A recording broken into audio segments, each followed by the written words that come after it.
us. Hang on, guys, hang on. Go, man, go! Faster! Hang on. My name is Cyril Choquet. This time, I'm in Central Africa, in search of a giant barracuda. Here we go. It's a big fish. Oh yeah, look at the size of this fish. These predators are super powerful and can grow to more than 6 feet in length, over 100 pounds, and are armed with huge razor-sharp teeth. Completely busted the lure. To find one of these monsters, I'll have to venture into the densest jungle, land of massive animals. Oh. Whoa, hippo! Shark! The shark's eating it! Oh no! And the only boat I could find to go after this massive barracuda is an unstable and leaky dugout canoe. Faut faire très attention, c'est mortel. He's right here. Whoa!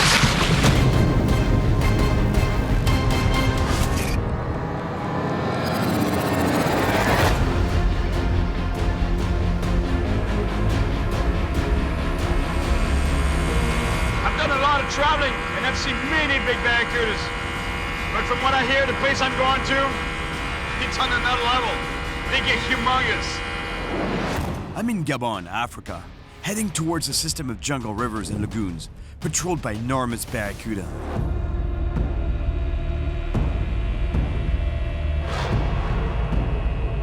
I've been navigating down this river for over 20 hours in this old dugout that I bought in a small jungle village upriver.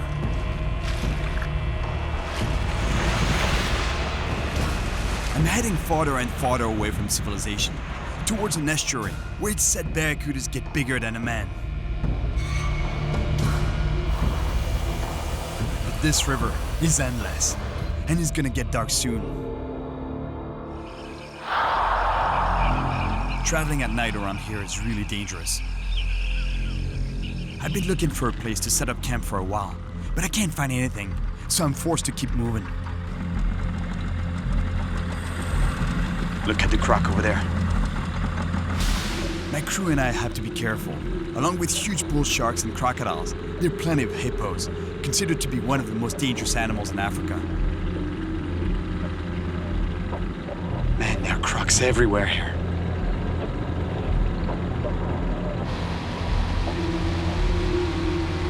Hey guys, I think we can set up camp over there. Hippo! Hippo's chasing us. Hang on, guys, hang on. Go, man, go! Yeah, I'm trying not to crush here, though. Hang on.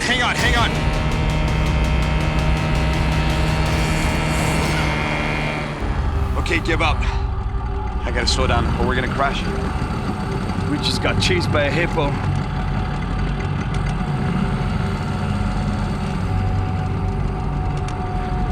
Okay, well, you know what? We're gonna camp here or wherever. I don't care. It's too risky to keep pushing it. I'm getting out. Jess, you okay? Yeah, I'm good. I was a little nervous for a second, but it's fine. A little nervous? Yeah, I was a lot nervous.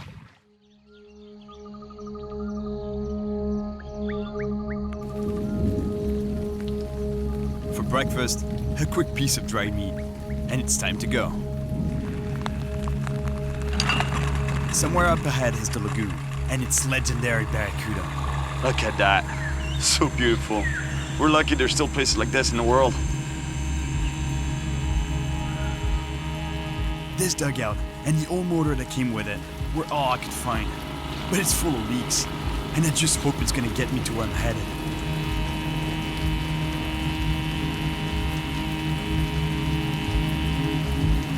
I've been on this river for another 6 hours.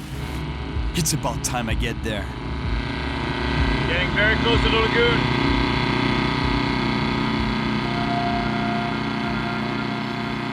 Finally, it looks like I'm getting to the lagoon.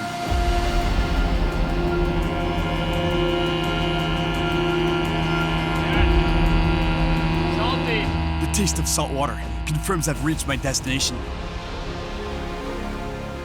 It's a huge lagoon.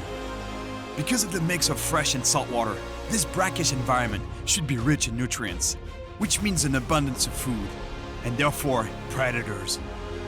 And the mouth of this river should be a particularly good spot for Barracuda. Now, I'm ready for an explosive attack.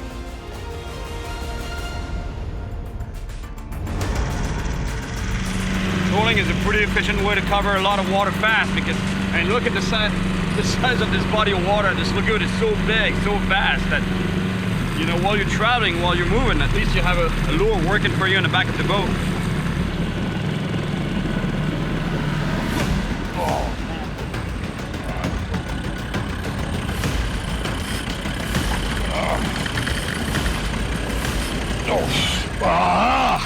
Got off.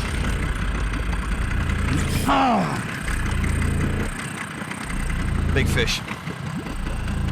Just lost a really big fish right here, right now. Imagine, after just 20 minutes of trolling. Wow, my God, look at that. He broke the lure. Completely busted the lure. Look, there's the teeth marks from Barracuda teeth marks. The attacks are explosive, like he destroyed that lure just like a missile would. I rig up the same kind of lure and get back to some good old-fashioned trolling.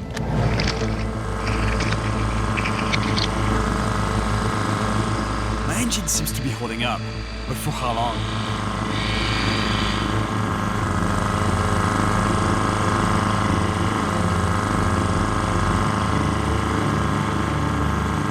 I got lucky getting that first bite almost right away. Now, I just have to keep covering water and hope for another one.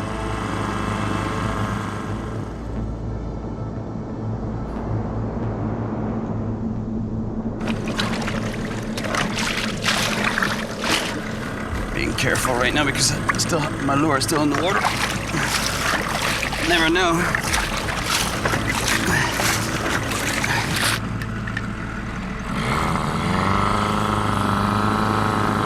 That'll be fine. We'll be all right.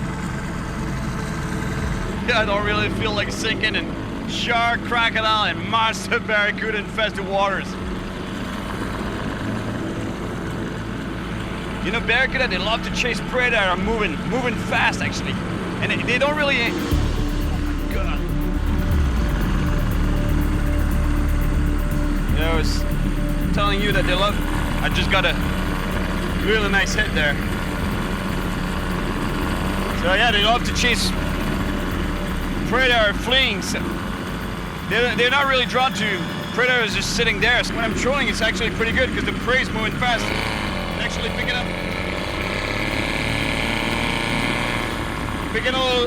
up a little speed like that can be pretty good.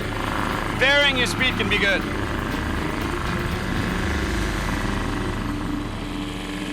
Well, this one is not coming back for sure.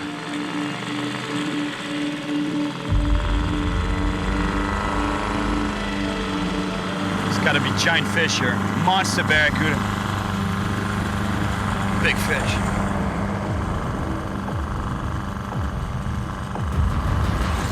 Here we go. We're definitely in a good spot here. Man. Oh, big fish, big fish, big fish.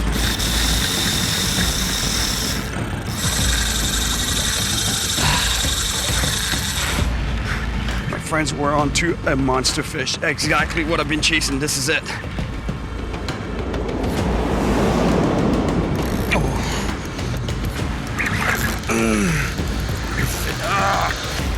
Oh yeah, look at the size of this fish. Oh my God. Look at the size of this fish. I just saw it. It's huge. He's gonna wake up now that he saw the boat. He's not gonna like this. How am I gonna land this fish? This is impossible. This is bigger than...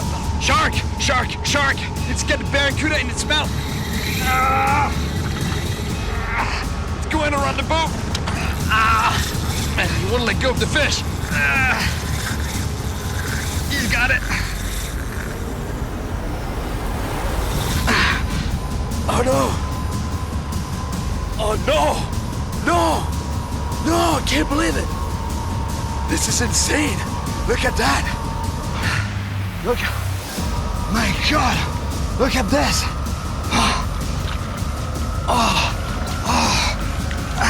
I can... You gotta be careful putting your hands in the water here.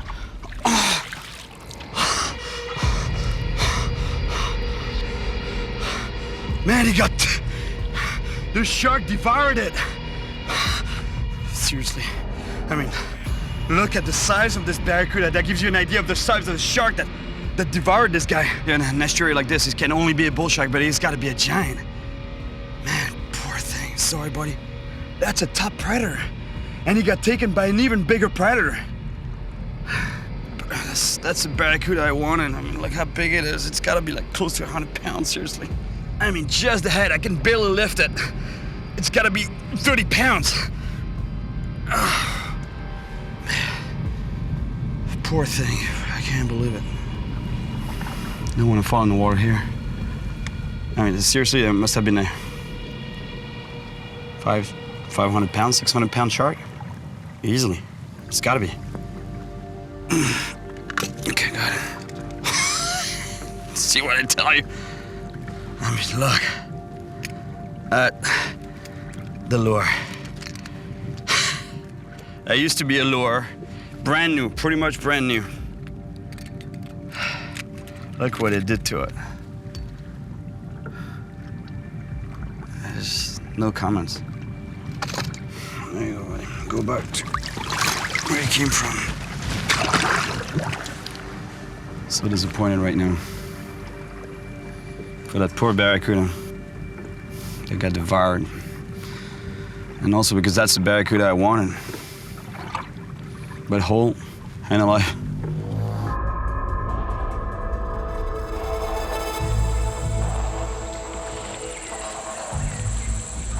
The guy who sold me my boat told me about a fisherman who lives on a lagoon.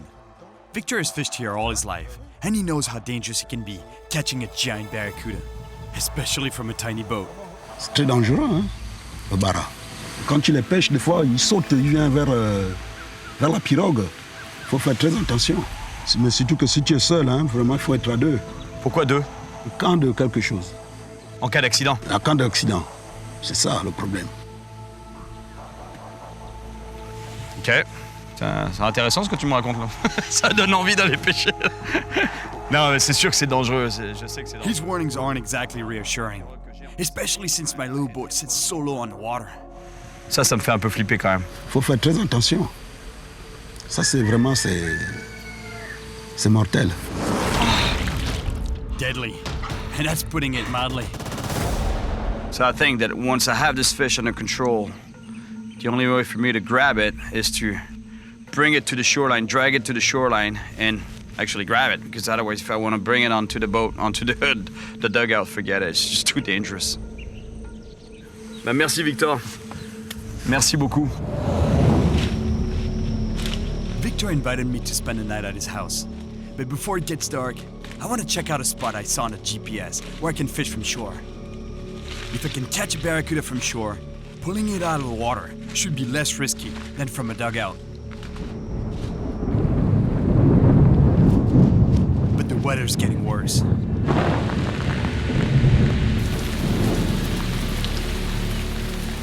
I make sure I'm heading in the right direction. It's pretty much as it gets, you know?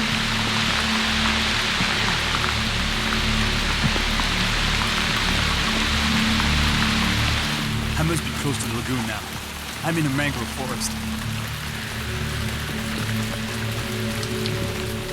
Looks like it can get worse.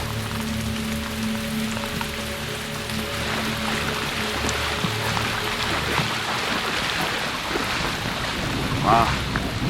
Look at this. Wow.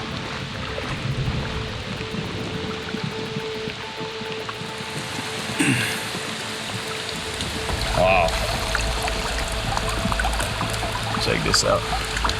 The crocodile's upper jaw. Wow. Look at the teeth. It's missing quite a few, but goes to show you that they're here. That's going home.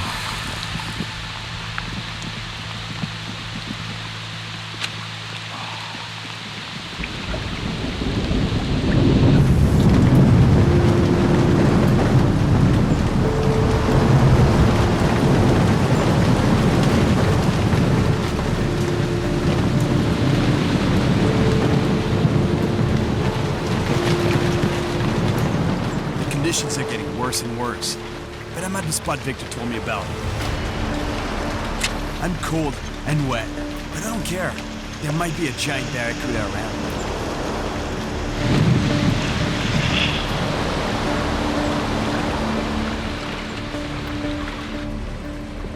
Luckily, the storm passes quickly, and I see a huge feeding frenzy underneath a flock of birds. There might be some barracuda in there.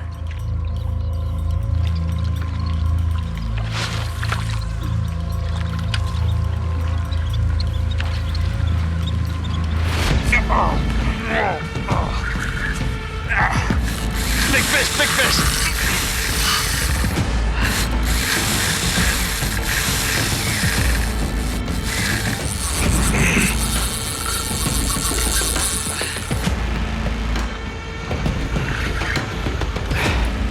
It's either a barracuda, a big barracuda, or a shark. A bit weird, a shark on a lure, taking a lure like this.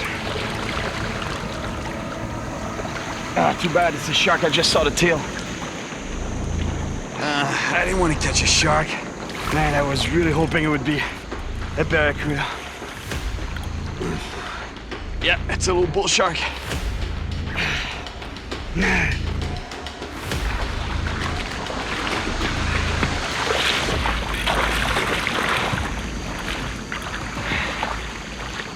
Come on, little guy. Bear with me. I'll free you up in a second. I got pliers here. I'm gonna release this shark right away. I don't want to hurt it at all. I gotta get this shark to swim right away because these animals need to swim to be able to breathe. All right, buddy. Come on, bud. All right, beautiful. Oh man, I was not expecting a shark. It just destroyed me.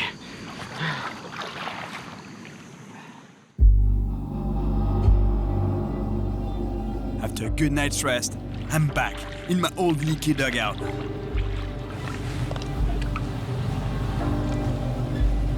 If I get a huge barracuda on the line again, I really have to be careful because this boat is super unstable and sits very low on the water. What's going on here? Come on.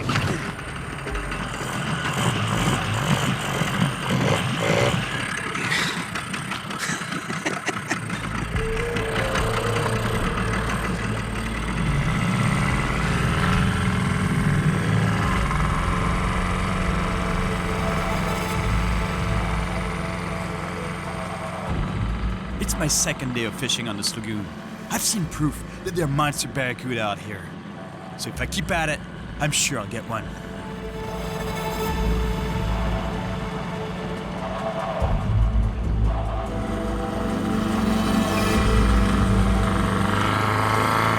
Sore.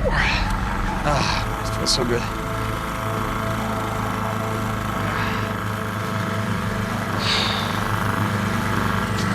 Something that tells me that I should probably keep my foot in the boat. I don't know. The odds of a barracuda or a shark attacking my foot here by the boat are pretty slim, but still, I don't know. It's better here.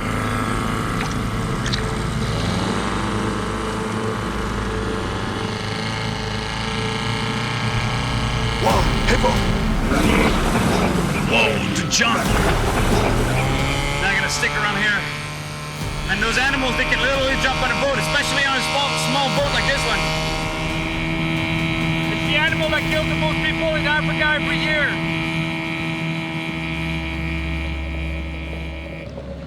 Okay, we're good here. We're far enough. I've been trolling for over an hour without a bite. I think it's time to change lures. There's one thing I gotta be really careful with barracuda, is that they have a tendency to attack the lure at the very last minute, and that usually means right by the boat. So that's why I pull the lure right to my left here, or to my right, but not directly in front of me, because if the barracuda keys in for that lure and goes straight for it, especially if it comes from the bottom, it can jump directly in my face. And getting hit by a barracuda, a monster barracuda full of teeth right in the face, not good.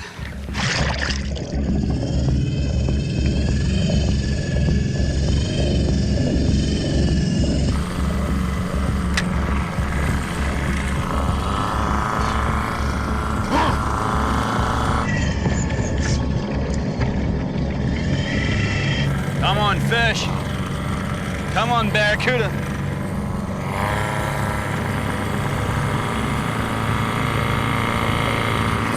Oh my God. Did you see that? That's what we call a head. Man, it's a massive fish here. Bite! Bite! Here we go. Oh, big fish, big fish, big fish, big fish.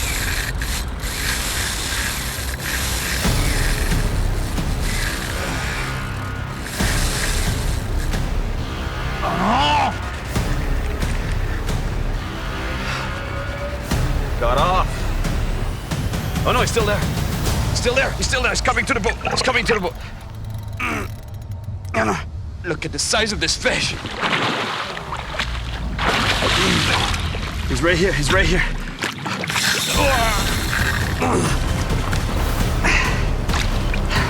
Look at the size of this fish. Right here. Whoa. Man, oh man. He's right here, he's right here.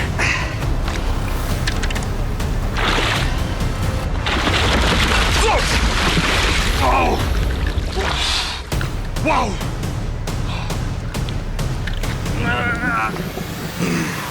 See what I told you? They can jump in the boat, those things.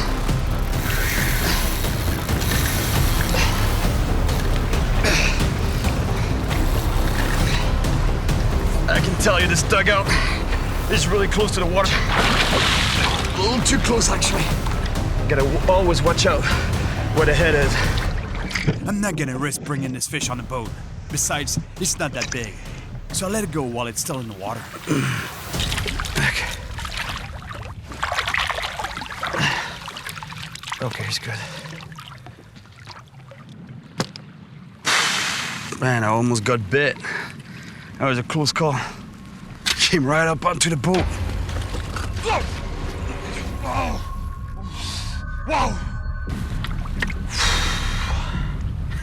And that was not even a big one. They get huge. They get about this big. That's what I'm chasing.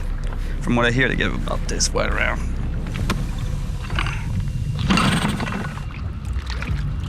That in itself is a workout. Starting the motor every time. That's why I kind of don't turn it off. Choke, no choke, choke, no choke, choke, no choke. Gas, no gas, gas, no gas.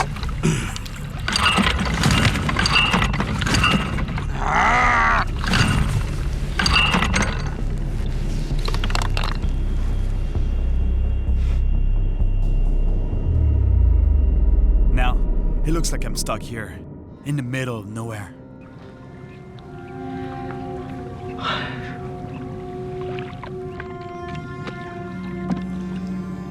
That's not cool. I'm going back to shore to see if I can do something about this motor.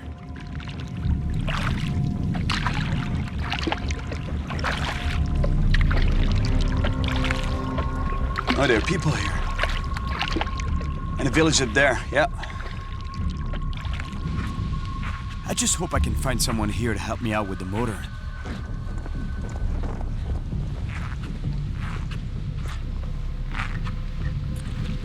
Bonjour. Bonjour, monsieur. Comment vous appelez? Andropole. Andropole. Andropole. Bonjour, Andropole. Oui. Moi, c'est Cyril. J'ai un petit problème de canoe. Mon moteur, il marche plus. C'est quoi le moteur? Je sais pas, j'arrive plus à le démarrer. I tell him about the trouble I'm having, and he kindly offers to take a look at the motor. Je marche avec une canne. Ah, une canne. Mais marchez-vous, Non, non, tenez-vous mais- à moi. Ah, ouais, à vous, hein? Ouais, ouais. On part ensemble. On part ensemble. Ok. Venez par ici. Ouais. Tenez-vous à mon épaule si vous voulez. Comme... Non, là, ça va. Comme ça? Oh. Andrew Paul, who also goes by the name Solo, has lived his whole life on this lagoon. And here, people are very self-sufficient. Like many locals, he's always fished to feed his family. C'est la bouillie. C'est les bougies, c'est sûr. Et il n'a pas de capot? Le capot du moteur, il n'a pas? Non, il n'y a pas le capot au moteur. C'est pas bon. Non, je sais, c'est pas bon. La pirogue est foutue. La pirogue, elle est foutue? Un pirogue là est foutu et pourri. He says it's rotten. Il va te faire noyer. He's so right though. Tous mes clés, vous avez mis ça. Non, la seule clé à bouger, c'était celle-là. Solo also thinks the spark plugs are the problem, Bah, ici, il n'y en a pas de clé de bougie ici. but he can't find his wrench. Va prendre d'abord la caisse. Déboule! Déboule! And he clearly doesn't like that. On y va. That reminds me so much of my dad. Hein? Getting mad for Attention, toi! for not putting the tools back in the right place. Oh, les gens de journée ne comprennent pas. Tu vois, ils sont devenus des fous. Finally, we find what we need. Ça, c'est du calamine. Ouais, il y a de la calamine un peu, ouais. Pour le mettre. C'est pourquoi. While we clean the spark plugs, I pick his brain about the fishing around here. C'est où le bon endroit pour les barracudas? Vous prenez les bords de Le là-bas. bord du tombant ici. Hein. Voilà. Allez, on espère que ça va marcher, là. Wouhou! C'est bon, ça! Merci beaucoup! Merci beaucoup! Not only did it fix my motor, he sells me some gas too. In return, I give him the best currency for a fisherman. Ça, c'est Ça, le c'est gros. bon, ça, hein? Ça, c'est le gros. He really helped me out, and he's so nice. So I give him some excellent lures and some wire leader for catching toothy predators. Ça, c'est du bon commerce. And of course, a few bucks for the gas.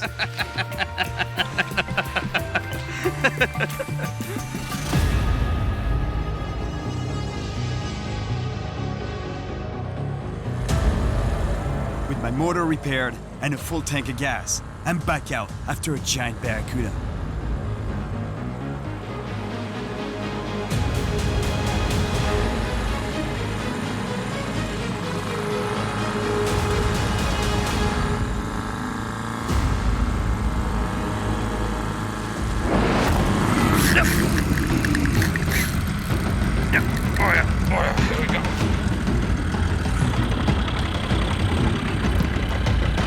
Can't be a barracuda. The head shakes are too different.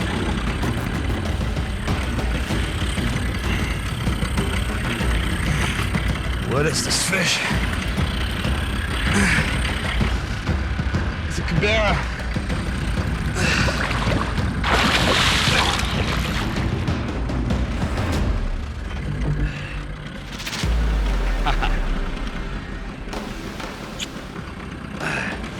Beautiful animal. Cabera snapper. I've been here in Gabon before, chasing a monster cabera, and I got one. This one is a baby, but it's a nice fish. It's a beautiful fish. I love him. Look at the teeth on this guy. Another predator of the lagoon.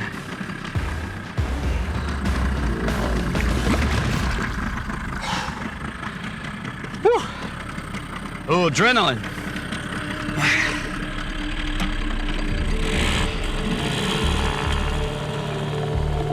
I just caught a fish here, so I'm gonna stick around and work the area a bit more. But suddenly, my motor starts making some horrible sounds. This doesn't look good.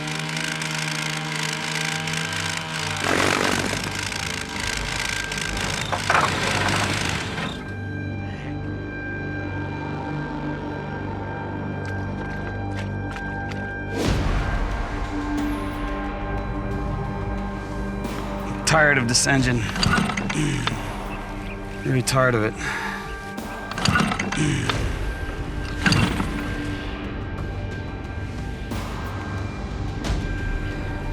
It's got nothing to do with gas. I got plenty of gas. Really tired.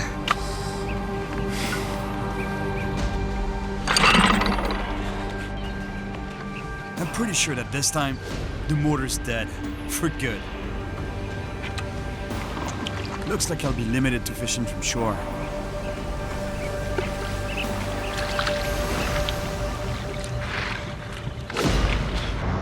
Hippos there.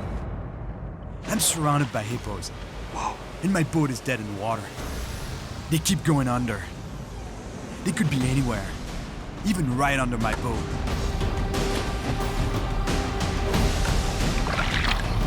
The only thing I can do now is slowly paddle ashore and pray they don't attack and flip the canoe.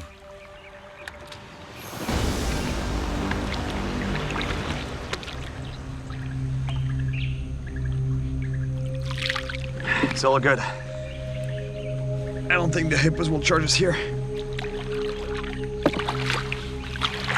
What a pain.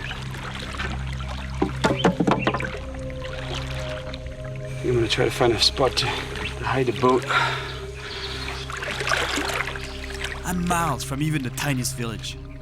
And without a boat, I have no idea how I'm gonna keep going after Master Barracuda. Look right here. Elephant tracks.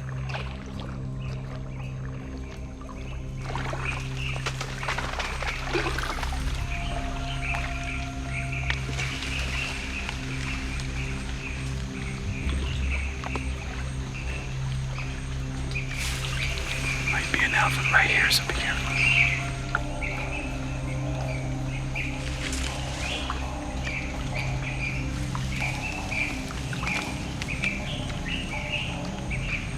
Stay behind the boat.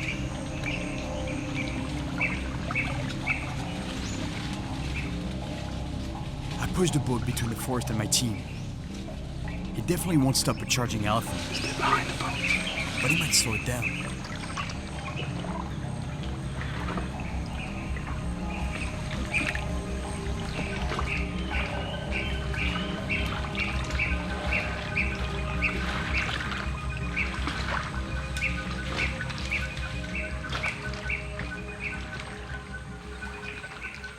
It's all clear. My cameraman can approach.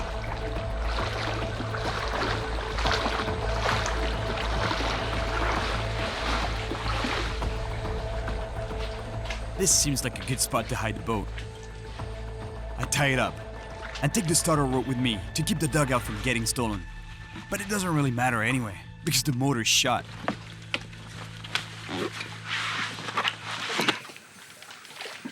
I mark the boat's position in the GPS and search for a good spot to fish for barracuda from shore.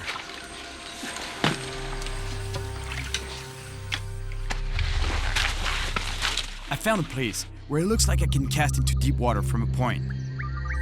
But the spot is not close by. To get there, I have to cut through some thick jungle, then wade along the shoreline. But I gotta be careful here, because it's so dense. If there's danger around, I won't see it coming.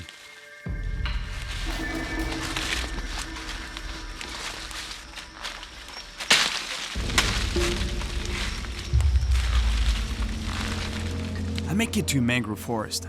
That means I'm getting close to the water. Watch for crocs here, guys. This is exactly the same environment where I found the croc skull. Wow. Check this out.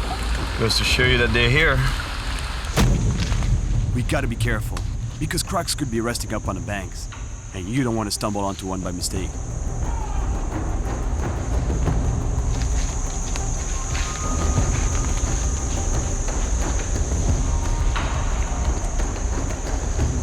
A quick GPS check is in order, to make sure I'm heading in the right direction. Should be a point right on the other side of those mangroves. But it's still pretty far.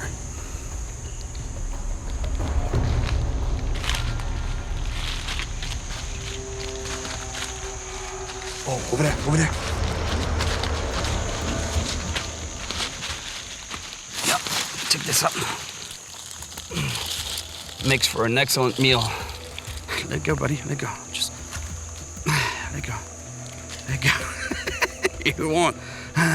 Man, they're so powerful. You don't want your fingers to get caught in those claws there. I'm telling you, I have food right now, so I don't really care about this guy, but he would make an excellent meal. It's so tasty. You can eat the claws and the interior here of the shell. It's full of very nice, tasty white flesh. All right, bud, you go by. Come on, get out of here, bud, before I eat you. Look at the mud skippers. They're everywhere.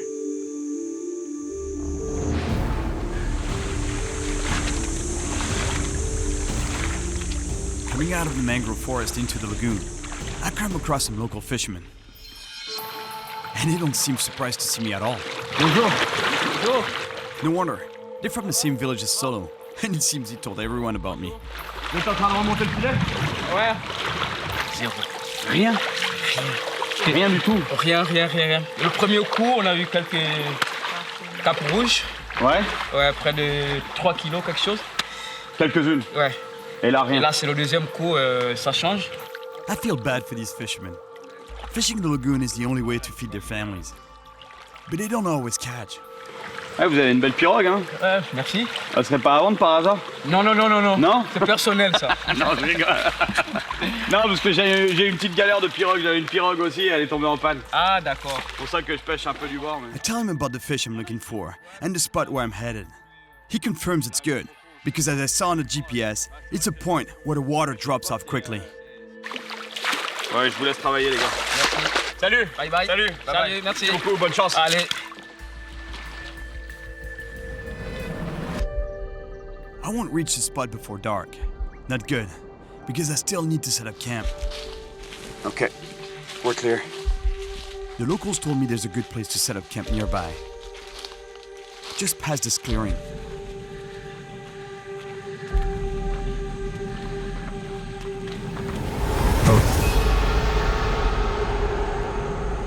This species, forest elephants, can be extremely territorial and aggressive. In fact, the last time I came to West Africa, I got charged. Easy, buddy, easy. Let's get out of here. This one seems pretty serious as well. Whoa.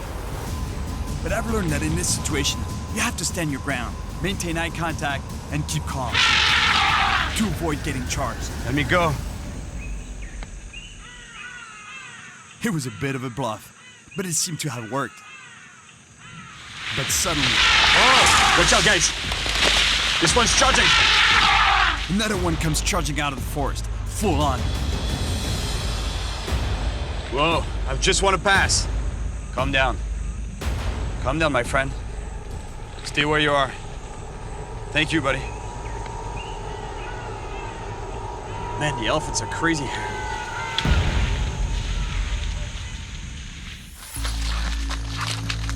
That's perfect. This is ideal here. That's exactly what I've been looking for. Look. Dead tree. I mean, this bottom part here is dead. And I want to keep a fire going all night to deter wild animals. And here I got a good supply of dry wood.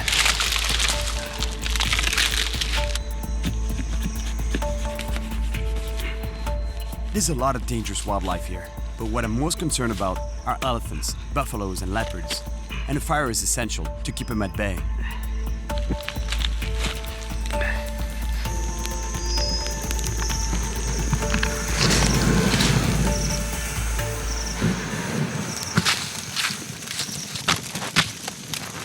With a fire like this, especially the smell of the smoke, that should be pretty good. I should have a good night's sleep, but I gotta keep it going though, all night.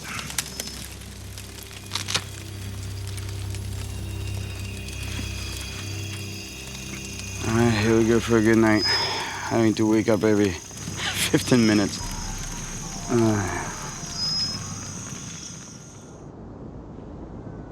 This morning, I finally make it to the point, the spot that looked pretty promising on the GPS.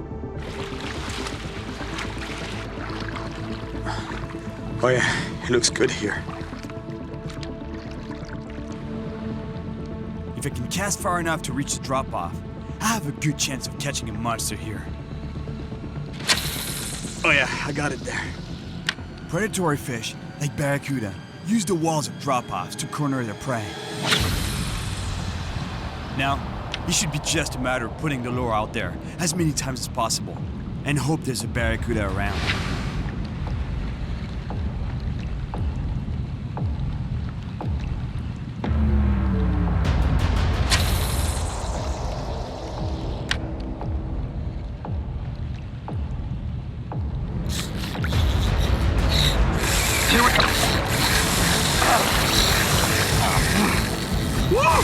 Big fish, big fish, big fish. Ah. Ow. Oh.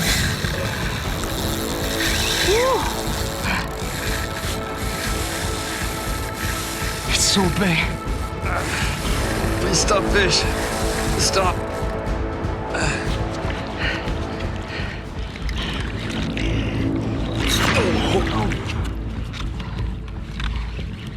Oh, I almost lost the rod. Seriously, what is this? I'm kind of scared to see the size of this fish. Whoa. I really have to pull hard on this fish before it gets caught on the snag on the bottom. All right, it's coming. I turned it. It's coming towards me. It's a big fish. Whoa.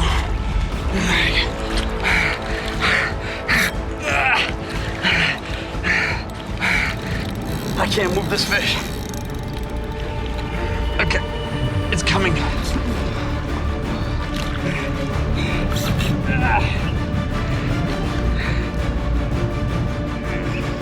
Oh my God. Look at the size of this fish. It's a giant fish.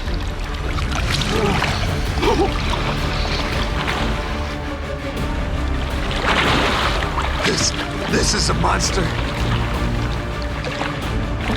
Watch out, watch out, watch out, watch out, watch out, watch out. Watch out, guys. Stay behind me. You don't want to get bit by this fish.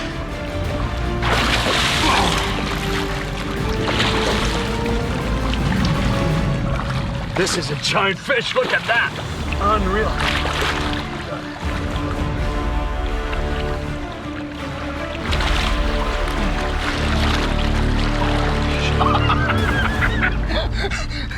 Unbelievable. Guys, look at the size of this barracuda. This is unreal. This is exactly what I've been looking for.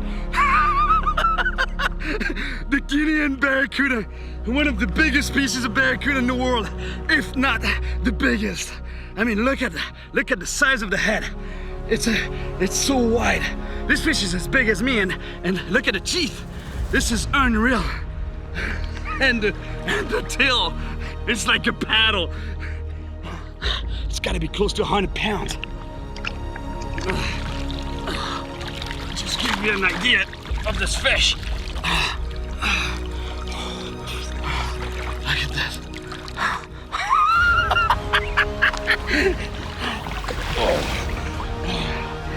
You're gonna go back, buddy. I don't want to hurt you. I want to put you straight back. Send you straight back to where you came from.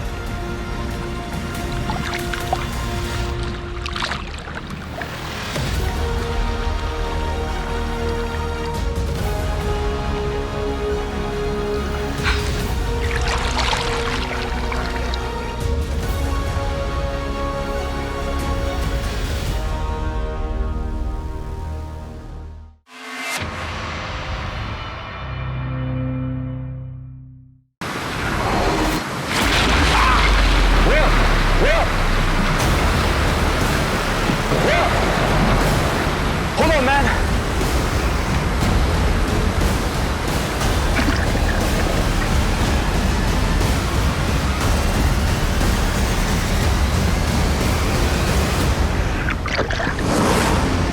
My name is Cyril Choquet, and I spend my life traveling the world, chasing monster fish. This time, I'm headed to Lake Mistassini, a giant body of water in Canada's vast north. Legend has it that huge northern pike lurk in its waters. The size of me? No. But it's brutally cold, making fishing nearly impossible. I can barely close my hands right now. It hurts so bad. Oh my God! These fish are known for their blazing attacks and their jaws full of sharp teeth. That cut is surgical, as if it was done by a scalpel. They're so ferocious, they even devour each other. You see, when I tell you these fish are cannibals, To catch one of these monsters, I have to venture out to a hostile no man's land. oh my God, that's a giant fish. Look at that. Look at that.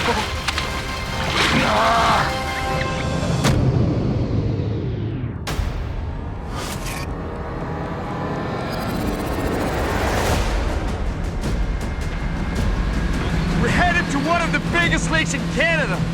Lake Mistassini is huge, 100 miles long and about 600 feet deep. Imagine It's so deep that no one knows for sure what lurks in its depths. So if I'm going to catch a monster pike, this territory definitely gives me one of my best chances of finding it. I'm on the land of the Cree First Nation in northern Quebec, Canada. I'm heading up the mighty Rupert River towards Lake Mistassini, a huge body of water famed for its legendary giant pike.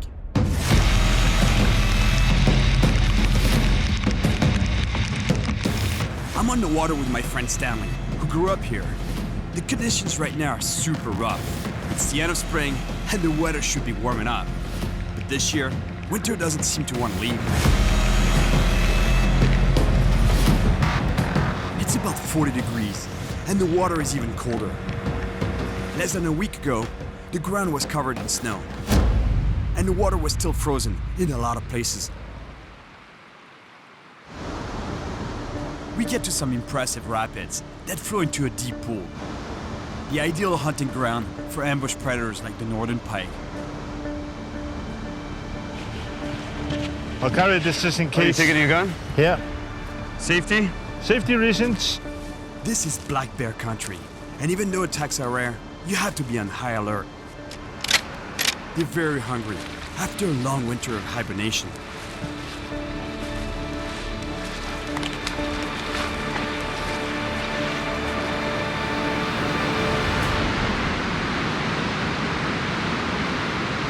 Ah, oh boy.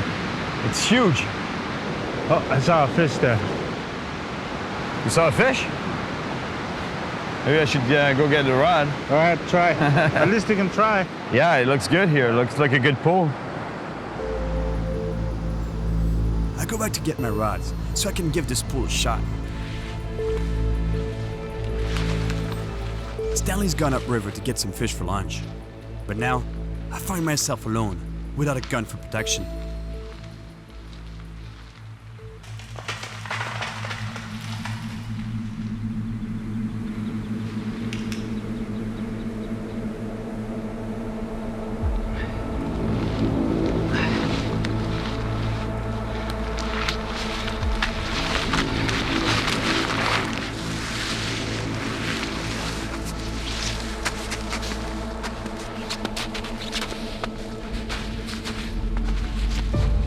Springtime in northern Canada. Oh my God.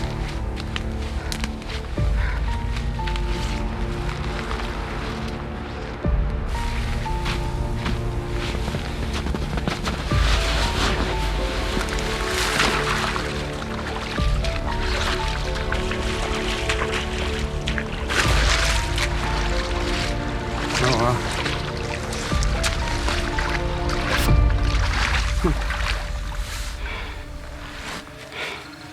Check this out. That's the lower jaw of a pike. Look at the teeth. Sharp, pointed teeth. Shark-like teeth. Because when you catch a pike, you know, like this is covered by gums and stuff, but now they're really exposed. And that's a small pike. It's not a monster at all. I don't know what took this pike. Maybe a bird. Might have been an osprey, golden eagle, or maybe a bear. Wow.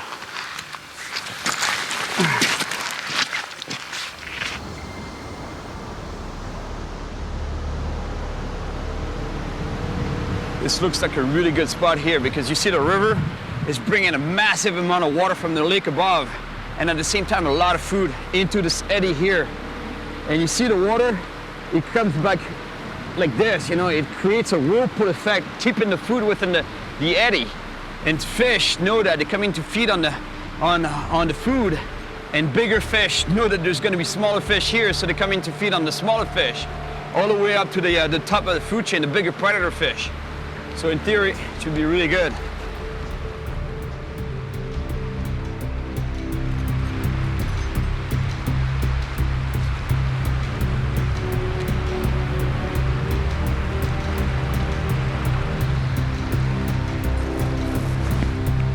I'm sure it's a good spot, but I think the water might still be too cold for the pike to be active. but you never know.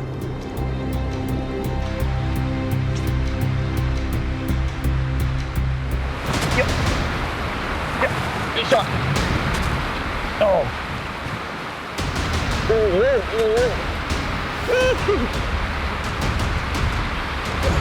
I don't think it's a pike. Oh, it's a speckled trout. Nice fish. Oh. My God.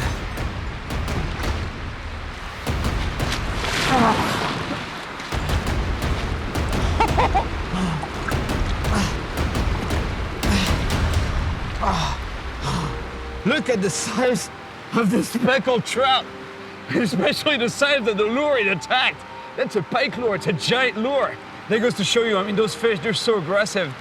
And the reason why they get so aggressive is, think about it, you know, for about 8 months of the year, it's ice on the lakes, ice on the rivers. They barely feed. So as soon as the ice lets out, as soon as the water gets warmer, these fish, they'll attack anything. This is a real predator fish. Oh, it's cold.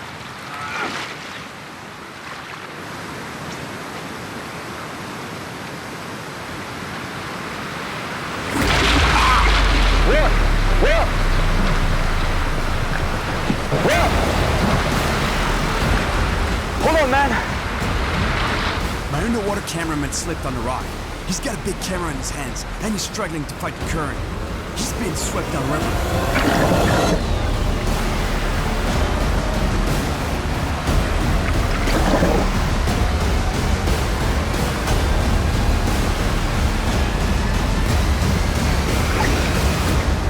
By the time I catch up to him, we've already reached the bank. And funny enough, he's the one helping me out.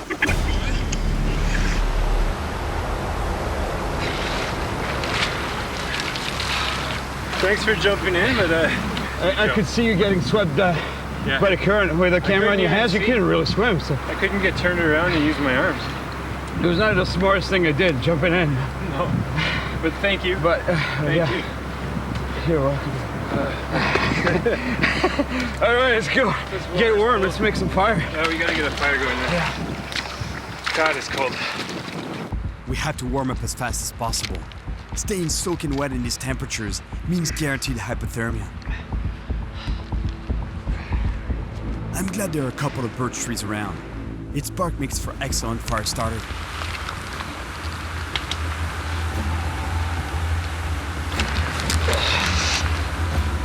Oh man, I'm freezing. Why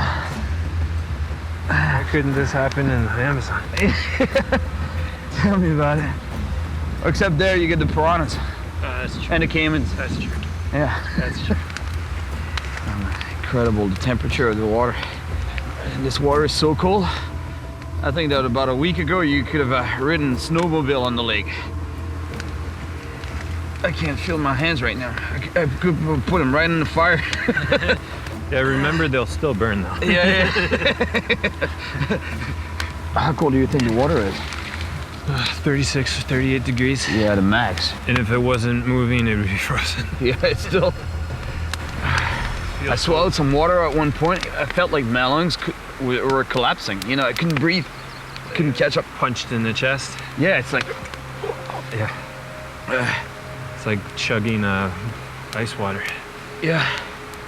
Hey guys, what happened? Oh, you don't want to know. Oh man. Rather not say. Since you're both smiling, something must have happened. Yeah, now we're smiling, but I'm telling you, we both ended up wet, super cold. Well, at least I got a few trout there. Did you catch some fish? Oh yeah, shopper. You're the man. I caught one just before I jumped into the water after Will.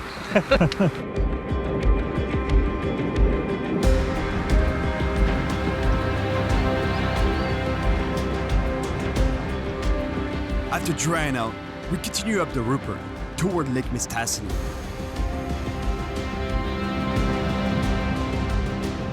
The sun is out and it feels really good, but I don't think it's gonna last.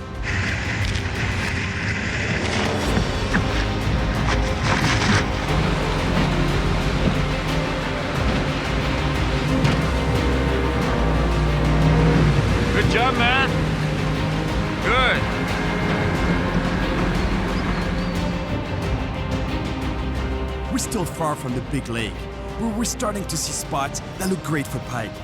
Bays with shallower and slightly warmer waters, and some weed beds.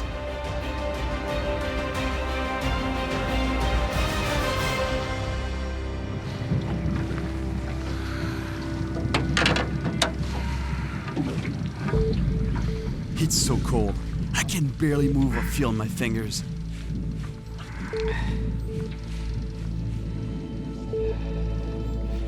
Without a metal eater, these fish would slice through my line right away. They have about 700 sharp teeth that will sever the strongest and thickest lines. And legend has it, there are pike out there that can weigh over 60 pounds.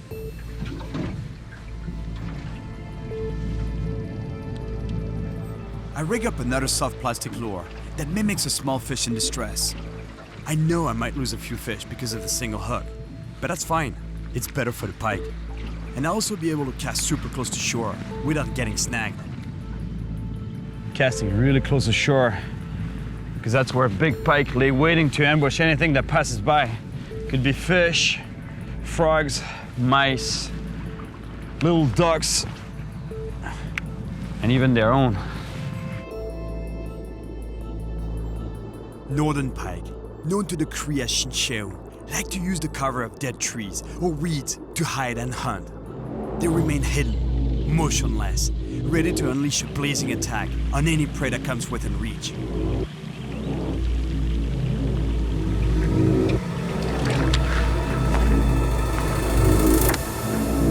Chinchou! Chinchou! Where is Chinchou? Right there, In the water? the water. Yeah, thanks, man.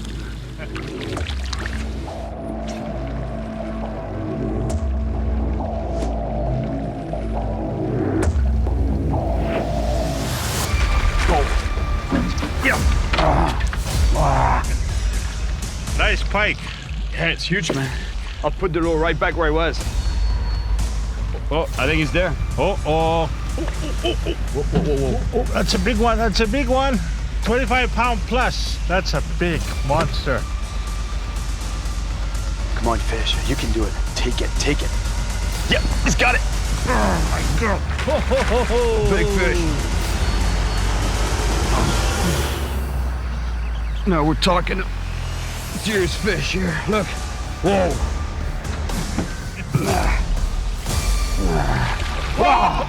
Got off. Unbelievable. That was a long one, eh?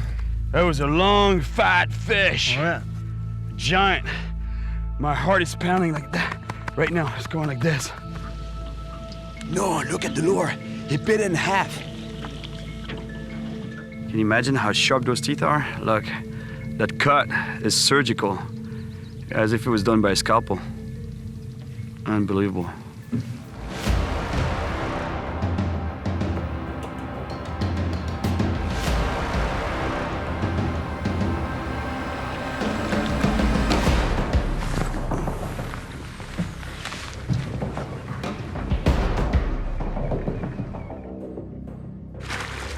Whoa. Yep.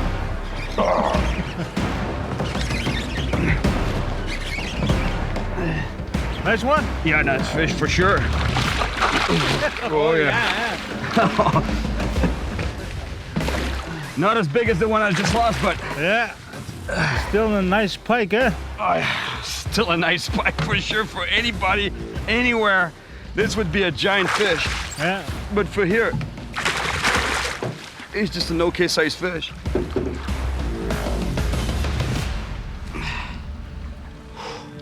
Look at the green patterns on this fish. Perfectly camouflaged to blend right into the weeds. And look at the torpedo-shaped body. Really cool. They can, the body can curl up and spring into a missile-like attack in a split second. And the business end. Check out the razor-sharp, shark-like teeth right here. There, crazy.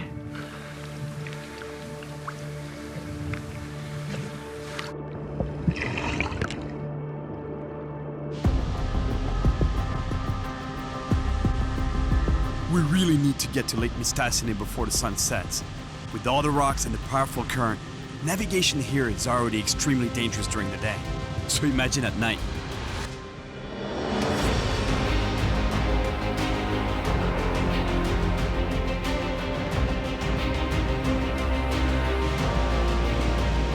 This lake is a real inland sea, about 100 miles long and depths reaching more than 600 feet.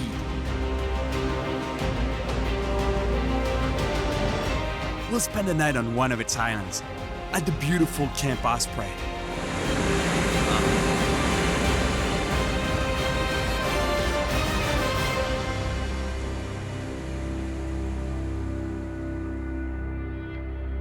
How big do the pike get here? It's very big, about the size of me. Really? Yeah, they're like 6 feet. No. Well, for this one that broke was about 6 feet. One of Stanley's friends tells me about a huge pike he had on the line that literally broke his lure before he got off. It broke it in half almost. Yeah, need to make stronger. Look, it's made of wood inside. They go from 30, 40 pounds, 50. 50 pounds? You think there's 50 pounders out there? Yeah, but let's see what they do. That's exactly why I'm here on Lake Mistassini, because I know there's giants in this lake. Yeah. I know. Well, thanks a lot, man. All right. I hope I get the monster. Here's your lure bag. That's better than a pike itself. That's a trophy right there. Yeah, the one that got away.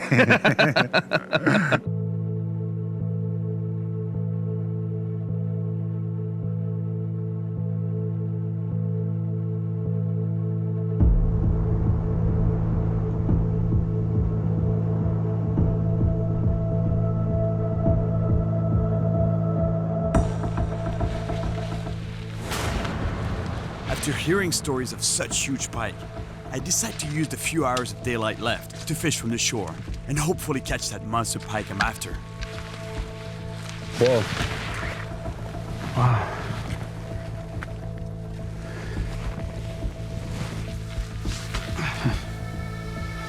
It's a moose antler. Something killed us. Could be bears, could be wolves. Who knows? Like the jaws there. Could have been natural causes too. Rough life.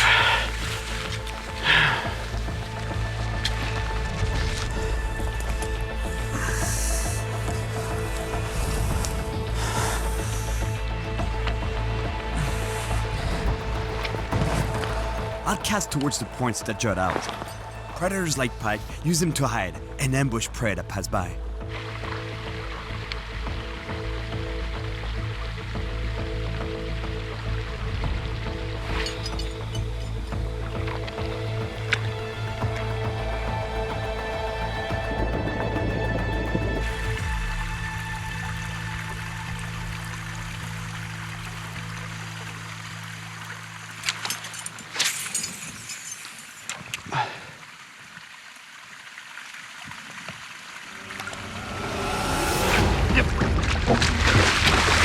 Here we go.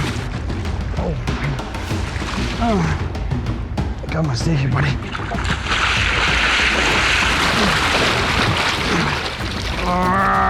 That's going around the rocks there.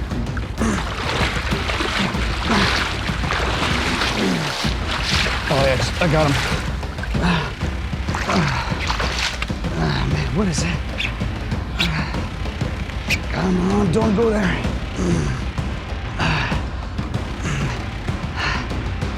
I think the line is wrapped around the rock. Man, what is that? Man, it can't be a pike. What is it? Oh, it's a laker. It's a big lake trout. The line's got under a rock.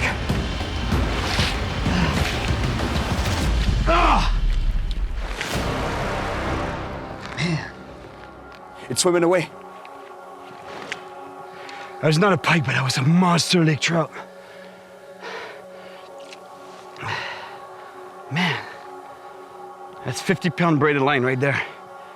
But that's not the fish that broke it off. It's the friction on the rock. It was gonna go around that big flat rock here. Man, it might not be a pike, but I would have liked to land it.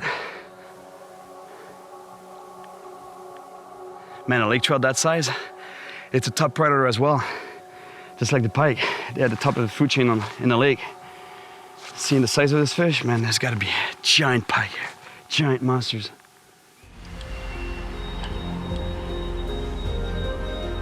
I feel really confident that I'm getting close to that big pike, a mythical fish.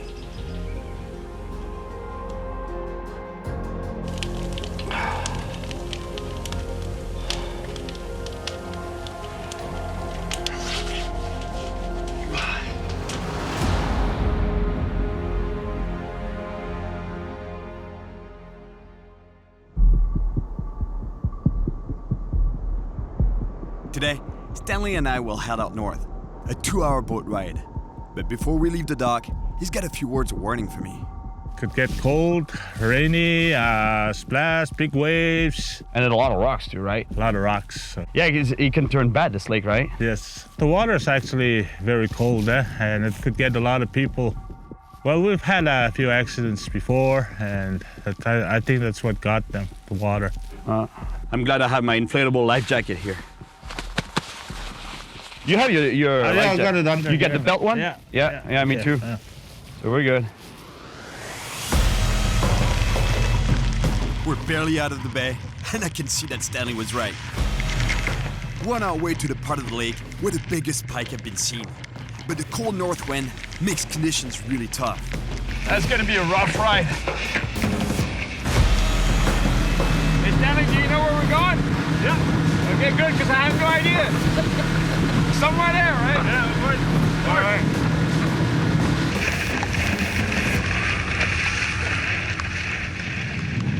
It's getting worse and worse. It's almost snowing now. But Stanley's hungry. He wants to eat some walleye. Oh man, cold. I don't know how the conditions could be any worse. 34 degrees with wet snow. This is horrible. Gloves would probably help, but I have trouble fishing with them. They don't really let me feel the rod, nor the line.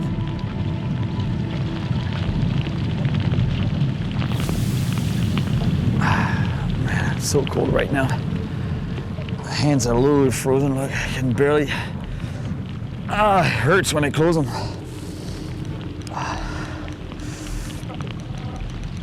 I'm telling you, here you can get 4 seasons in the same day.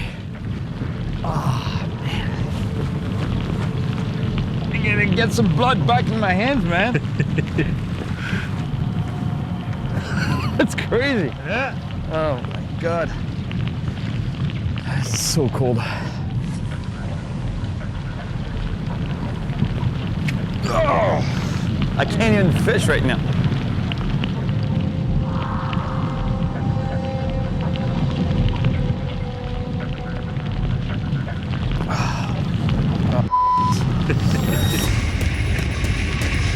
We changed spots to get away from the wind. And now, we definitely need to get something to eat, to get some energy and motivation.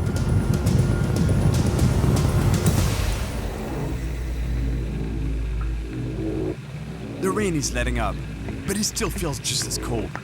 At this time of year, the temperature should be in the 60s. At least the wind has stopped a little bit. Yeah. It's gonna warm up a bit, I think. Yeah. Yeah, a bit.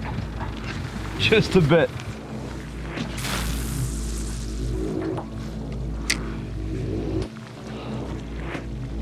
I'm getting hungry and cold. I'm already cold and hungry. Hey, fisherman. Yeah. Can you catch a fish? I'm really hungry now. I'm working on it, my man. Now I'm gonna catch, look.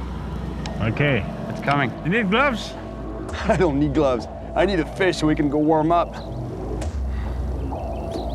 I think you're getting rusty. Yeah, I suck. Oh, here we go. Here we go. He's got one. All right. Sorry for, I had to rub it in. Finally, eh? I told you. I could feel him chasing the bait, getting close. Lunch fish. Oh yes, Can't lose this fish. that's even a good size. Good size. All right, oh walleye. Ah, my hands. And the fish is so cold. It's unbelievable. I guess that's why they're not so aggressive. They're pretty lethargic still. You happy with this? Oh yes, I'm hungry. This will be all mine. Now I gotta catch mine, right? Yeah. Right. That's my lunch right there.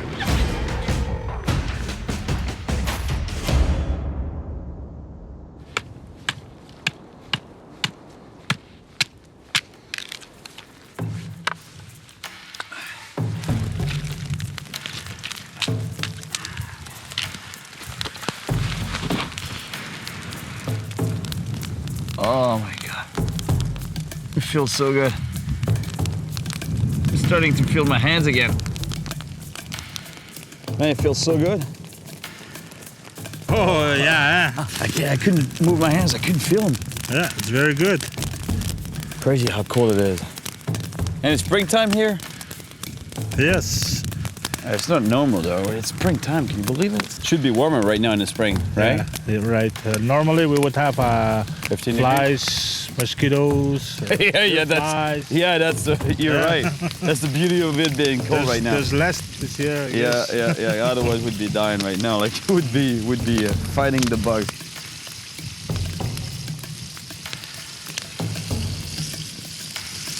The best fish. There's nothing like the shoreline fish. Yeah. Yeah. Good. You got the right walleye. Yeah. That's it. That's why I was taking time, because I was trying to choose the good ones, as opposed to an any walleye. Yeah, that's right. Good teamwork there. Yeah, exactly. We're thinking the same.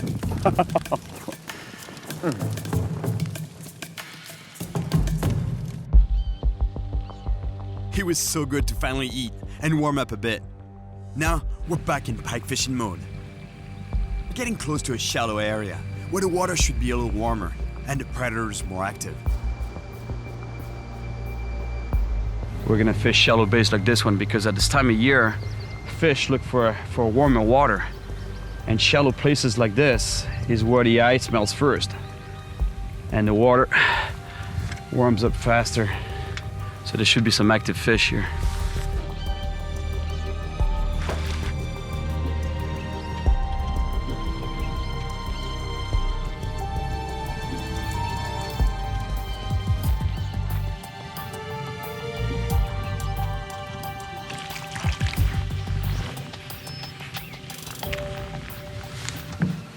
Oh, that's a big one. Still after it. He's still after it. He's coming.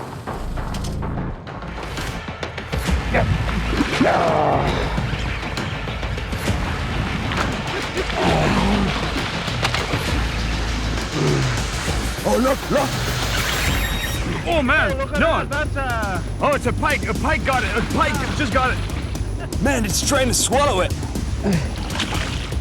It's got another fish in its mouth, eh? You don't see that often. He's got the big pike in his mouth. Yeah, he won't let go. I think he can't spit it out because pike's teeth are pointed backwards. Did you see the size of the pike it attacked? Yeah. Wow, yeah, Cyril, that's a hungry pike. It's half its size, I think. Yeah, beast. Oh my God, look at that. Oh, wow. Unbelievable.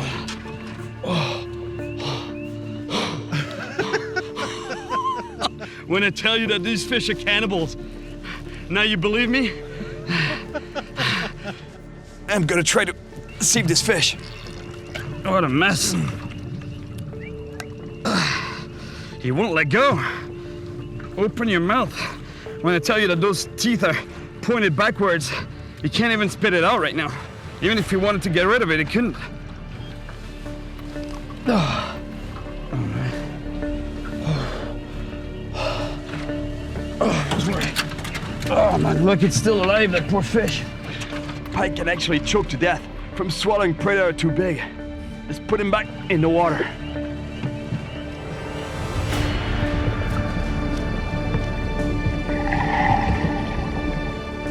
I don't know if he's still alive. He moved a little bit, but he's been chewed up pretty good. Oh yeah, it's kicking. Oh yeah. Man, this place is gonna give me a heart attack. You bring someone with a heart condition here, he might die. You might lose the guy. This is intense. Hey, Cyril, your heart okay now? Yeah, kinda. Oh my God, look at this. He's a big one. He's a big one. He's on it, he's on it. He wants to eat it. He's a giant, man. He's a giant fish. That's a big one. Did you see the wake? You could have surfed that wave.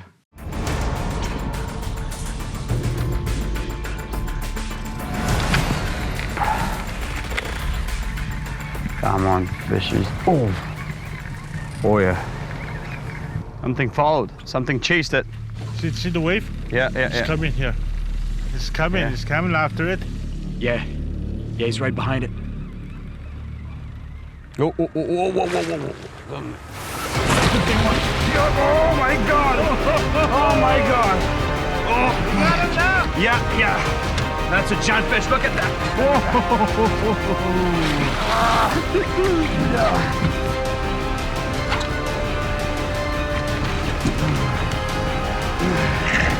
That's the fish we wanted, my friend. We got him.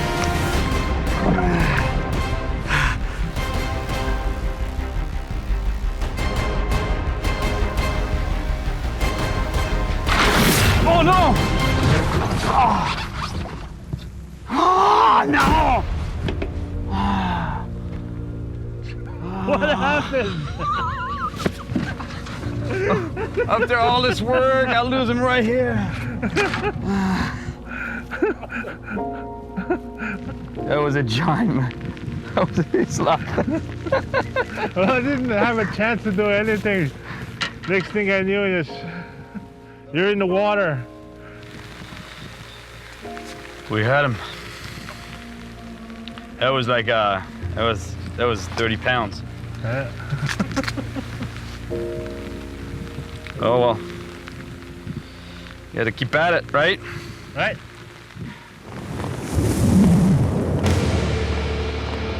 With some nasty weather rolling in, Stanley suggests we head back to camp to warm up and recharge.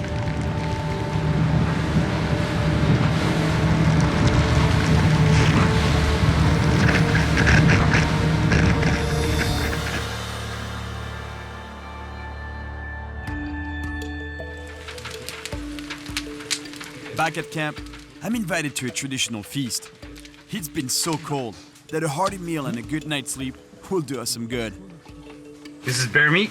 Yes, it's bear meat. Wow.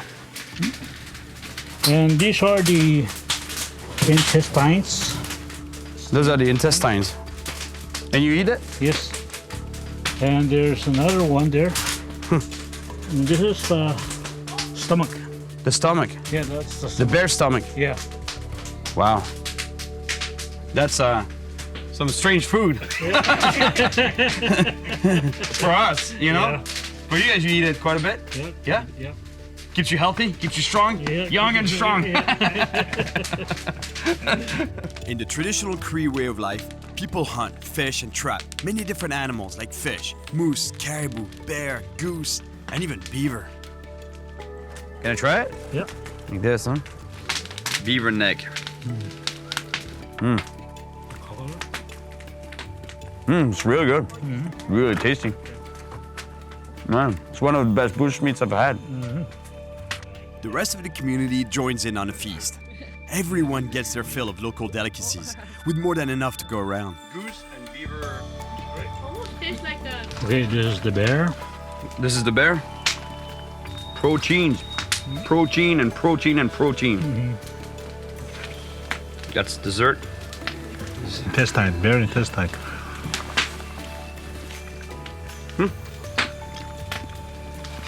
It's good. Again, it's good, yeah. Don't really want to think about what you're eating, but you know, it's really good. Thank you very much. This is awesome, seriously.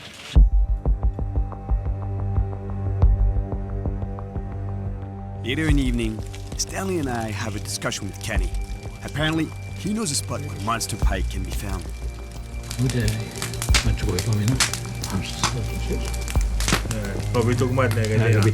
I wish I understood the Cree language better, but at least I'm able to catch a few words. She told me a good spot where people don't fish, but there's really big pike in there. Really? It's like through a channel, I heard? Through a channel. Through a channel. And have to go, it's a small pass to a small one.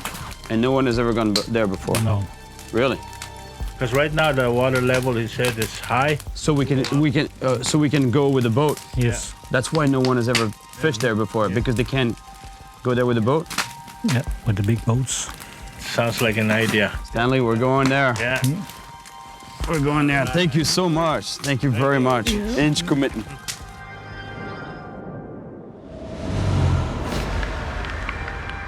This morning, we're heading to Kenny's remote spot. We're going to a place where no man has gone before. Wow.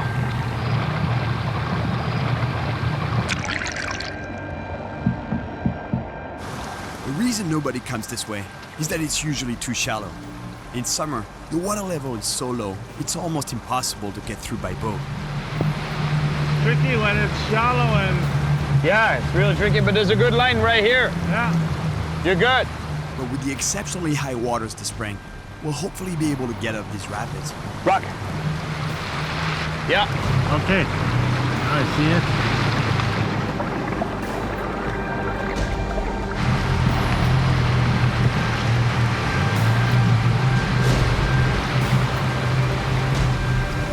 Good job, man.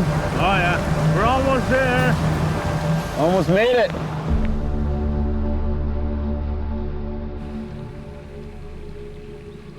We finally get to Kenny's spot.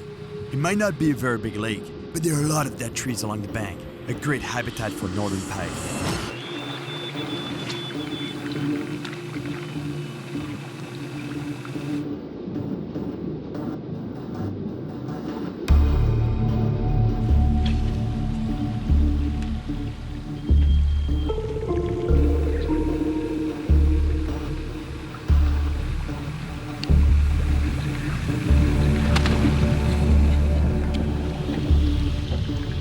Come on, monsters, where are you? Looks like nothing here. Nothing here, huh? No. Maybe the water too cold still.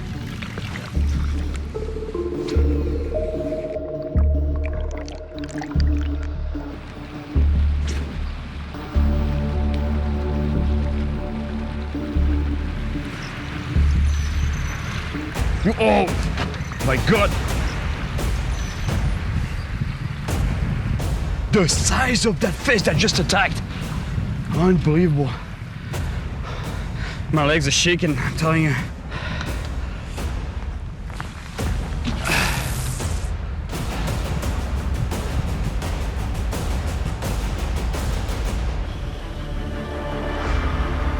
Oh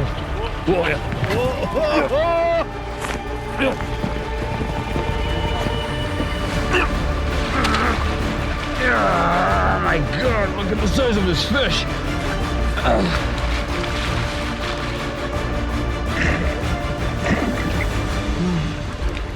Whoa.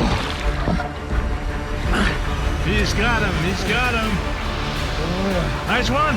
Yeah, that's a big fish, for sure. Oh yeah, I just saw it. Yeah. Whoa. Nice pike. Oh yeah, that's a big one, man. Yeah. Oh, I can't keep tight to it.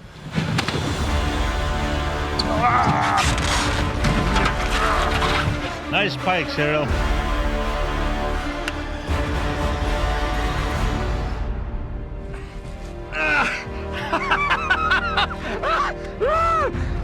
Yes!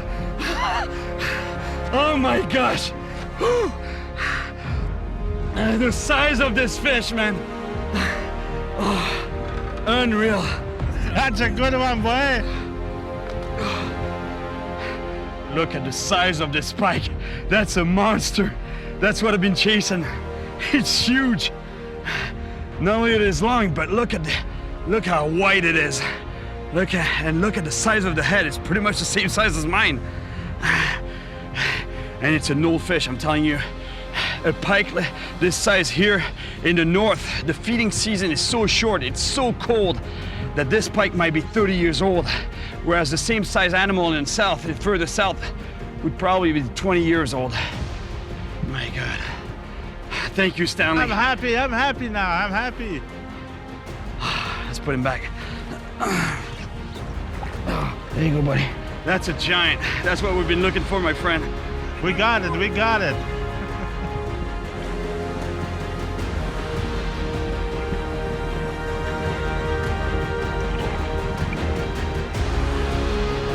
Yes.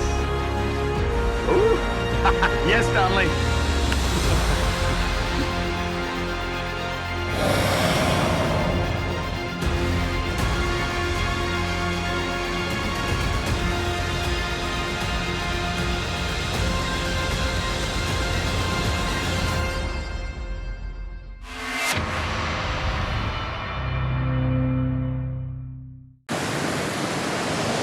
Watch out!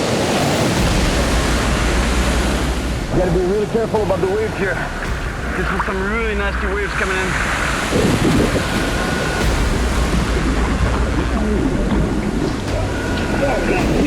Big one. It's pulling me out. My name is Cyril Choquet, and I'm on a deserted island off the Pacific coast of Panama, looking for a dienton.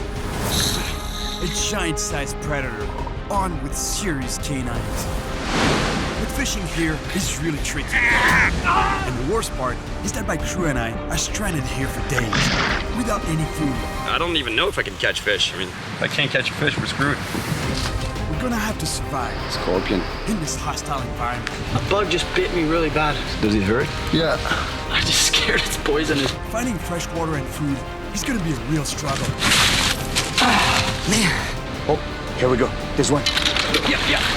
Woohoo! Oh!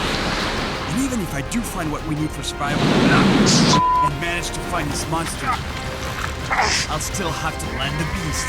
Come on! Ouch!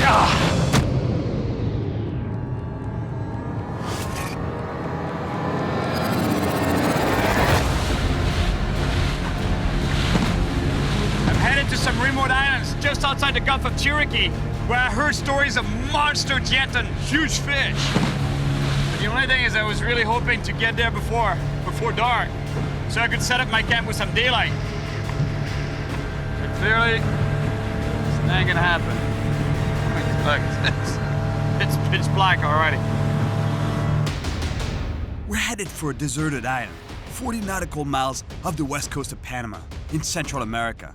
According to the locals, this island is the ideal place for monster dientons.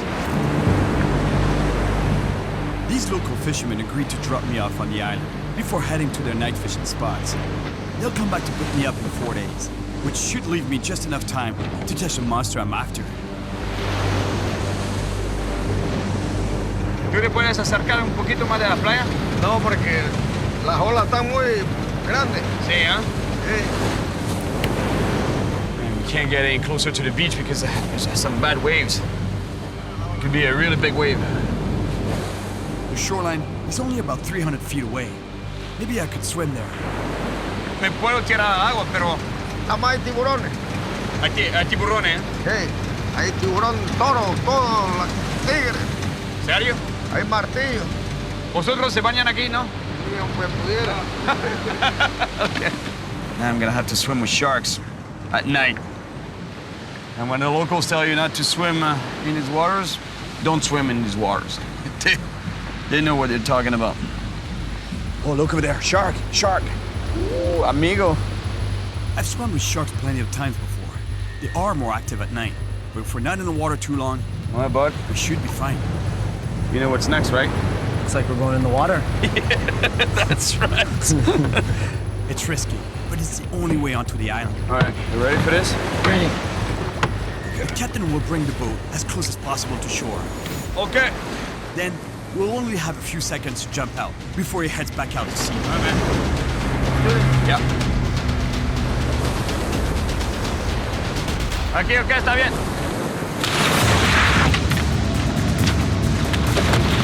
You good? Swim, man. Yeah, yeah, good.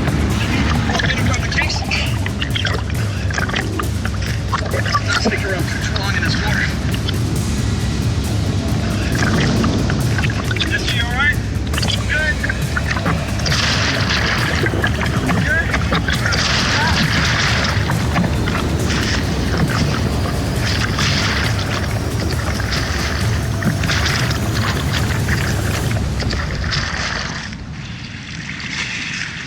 All right. I'm good. A little tired, but I'm good. What about you? I'm all right. We made it alive. What a great start. What a start. What a way to start a trip. Oh, we made it, man. This is it. Woo.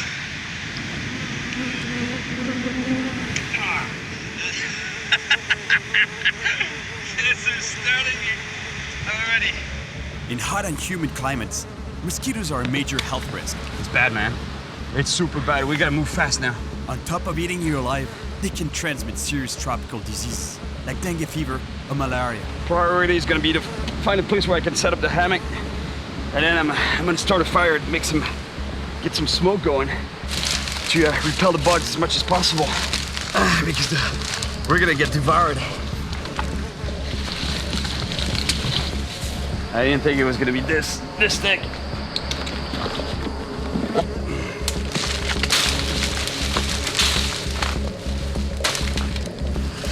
No.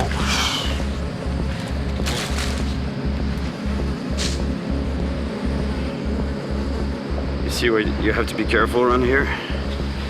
Check this out. Scorpion. There are around 25 types of scorpions in the world that have venom strong enough to kill a person. I'm not sure about this one, but I know its sting can really hurt and could be deadly for someone who's allergic. Oh, what's that? Look over there. There, yeah. Is it a rat? Can't be any rats here. I think it's an agouti. It's a little rodent.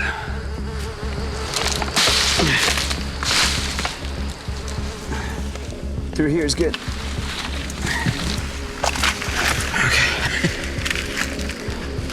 Okay.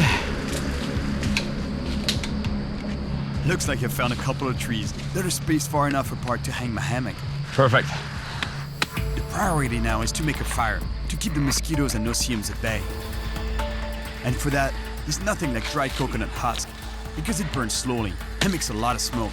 I need some smoke. I don't care about fire. I just want smoke, so I can get rid of the bugs. It's so thick with bugs right now. Problem is that it's wet. You know, the coconut is really wet. Everything's wet.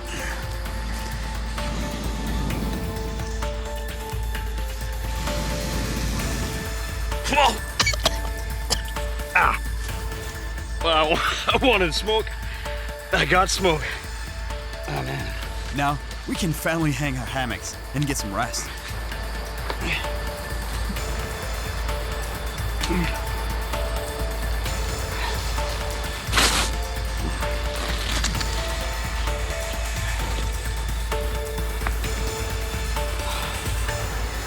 Woo! 5-star.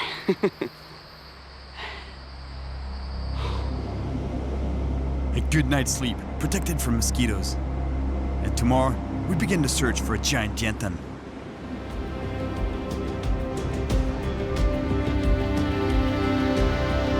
We wake on a beautiful deserted island, carpeted by thick, lush jungle. The shoreline changes dramatically with the tides, and it's mostly made up of jagged rocks, relentlessly pounded by waves. But before I head out to find the giant jantan, my crew and I have a more pressing issue to deal with. I'll tell you something really interesting that happened last night. You see this case here? It's a dry case. That's where we put the electronic equipment and to keep it dry. And you know, it was really wavy, it was dark, I have to agree, but you know, the thing is that there was some room in it for food, for a bag of food. And when we jumped in the water, Jesse forgot to put the food in the case. So now guess what? We have no food. No food at all. But one thing to forget, one thing to miss, you know, the food. Yeah, no, it sucks. I wish it was like anything else. Don't worry about it, man. Oh, I feel so bad. Yeah, seriously, don't. It was chaos on that boat. It was total chaos. That's it. What about you go at least get us some coconuts, and I'm going fishing in the meantime. Yeah, yeah. Sounds fair. Just get us as many as you possibly can, man. Don't worry about it. Okay. And we'll eat them, because that's, I don't even know if I can catch fish. I mean, who knows? If I can't catch a fish, we're screwed. I mean, I'm sure there's food like shells. And gotta be animals in this jungle, so figure it out. We'll figure it out. The fishermen won't be back to get us for another 4 days, so we're gonna have to find a way to survive. We have satellite phones in case of a serious accident, but right now, our main concern is to find fresh drinking water. Okay, that'll keep going for a while. My crew and I have no food. We have to survive for 4 days on this remote, deserted island. We have coconuts, which provide some food and hydration, but being high up in the trees, they're dangerous to get, so we need to find a source of fresh water. Oh. Looks like there's water there. Yep, it's a creek. Yep, there's water. It's not much, but it's perfect. Because this island is quite steep and the forest humid and dense, this slow creek will keep providing fresh water. To be safe, we'll boil it to purify it. Now, I have to find some food, and for me, that means fish. There's some really high tides here, which make fishing from shore very difficult.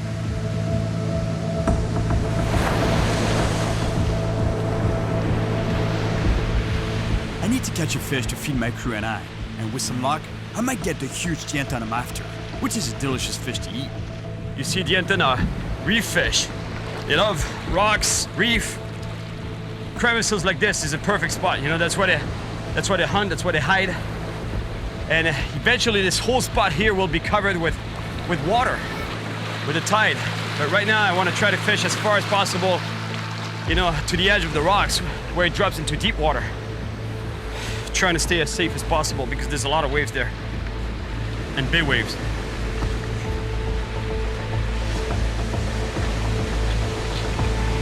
Man, it's a beautiful place here. From here, I can cast into deeper water. But landing a fish from the top of these rocks will be very tough and super dangerous.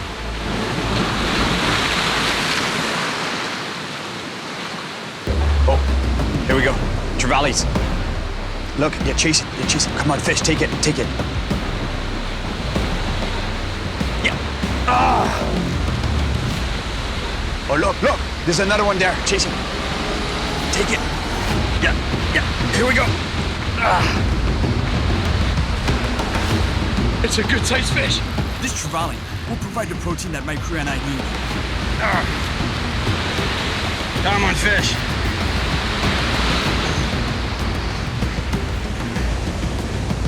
Coming. No, he's going to the rocks there. He's going to the rocks. No, don't go there, fish. No! Ah! I lost this fish right here.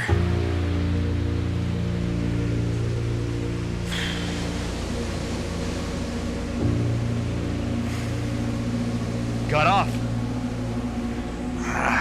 Big trevally too. Oh, man. At least there's good news. There are fish on the hunt here.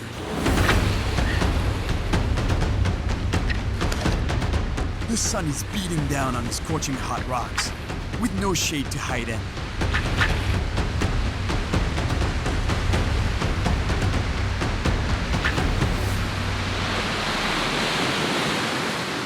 After an hour of hard work with nothing to show for it, I have to stop.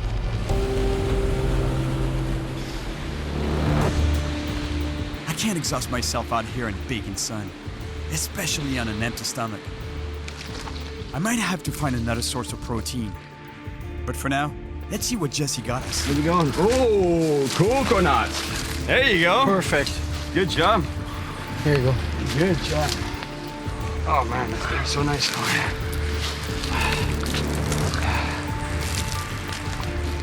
yeah. Good job, man. When you did it, it's perfect. Yeah. Oh yeah, man. Good job. Good job. You're making up for your. It's a start. Your forgotten bag.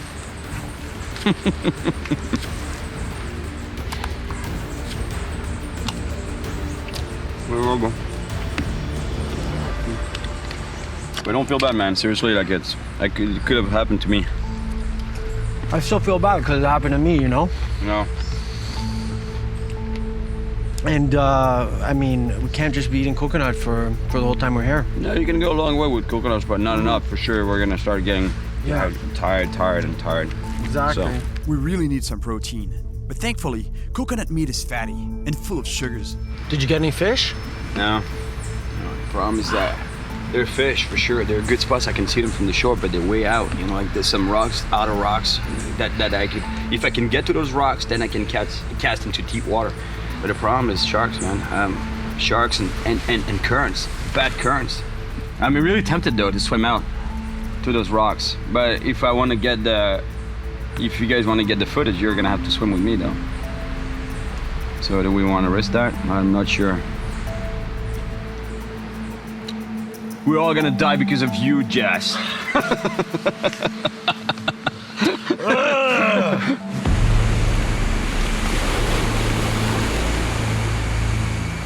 It's really hard to fish with a rod and reel here, and I can feel my energy starting to drop.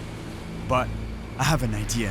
I'm gonna go see what I can find from the rocks with the harpoon, but I'm not going in the water, no way. Between the sharks, the current, and the big waves, plus I know myself, you know, as soon as I get in the water, I'll want to go further and deeper, and I don't have a good feeling about it. Plus, you know, in a spot like this, it's so isolated that anything happens, bad news. The harpoon, or pole spear, is a tool I've used in the past to catch bait. It works on a simple principle. There's a powerful elastic attached to the shaft, and when I let it go,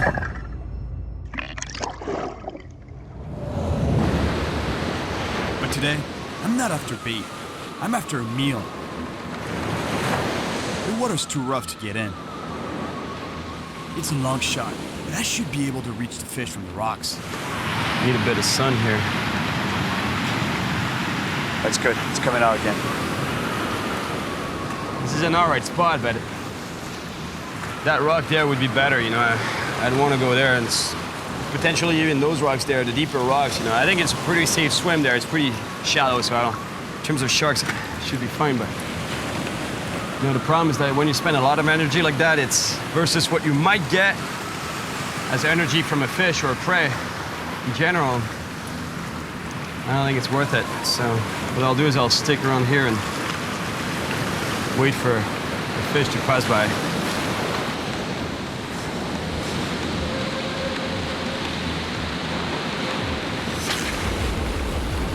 Oh, here we go. This one. You see it? You see it? Right there, right there. Don't move, don't move. Be quiet, quiet. Yeah. Yep.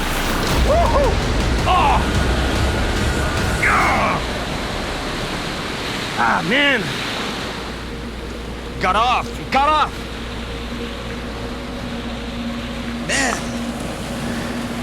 That was a beautiful bluefin trevally. I don't know what happened. It's pretty sharp. I don't know how it came up.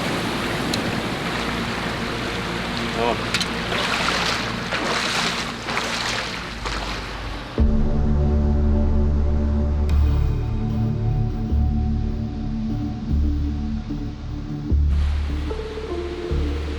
continue to explore the shoreline of this island, looking for anything that might be edible. Even in such remote places, we still find plastic garbage. But I'm gonna keep this bottle, because I can use it to bring fresh water back to camp.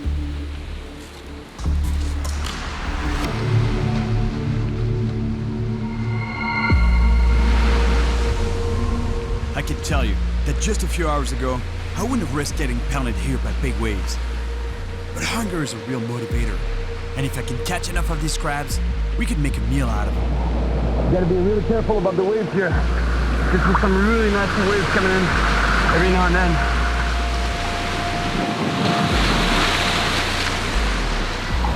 Yeah, the thing is that the crabs, they live in the wet part of the rocks, so that's where you find them. You kind of have to be here. Watch out! Suddenly, we get hit by a big set of waves, and things get super intense. Oh, big one. It's pulling me out. I fight against the undertow, and barely manage to hang on. The waves here are too dangerous. I can't stay in the water. But before I get out, I gotta catch at least one of these crabs to use as bait.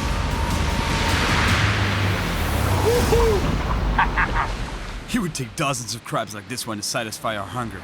So I go to plan B. I make a hand line with some stout monofilament so it doesn't get cut off on the rocks. Makeshift sinker. And the plastic bottle comes in handy to wrap my line around. I'm gonna try fishing in the rocks around here. I'd like to go out further, but look at the big waves that are crashing into the rocks. It's too risky, way too risky. Look at that one there. Look at that big wave that's coming in. Look at that. That's a monster. You don't want to get caught by that. Made myself a little hand line here. Hopefully, it'll do just the trick.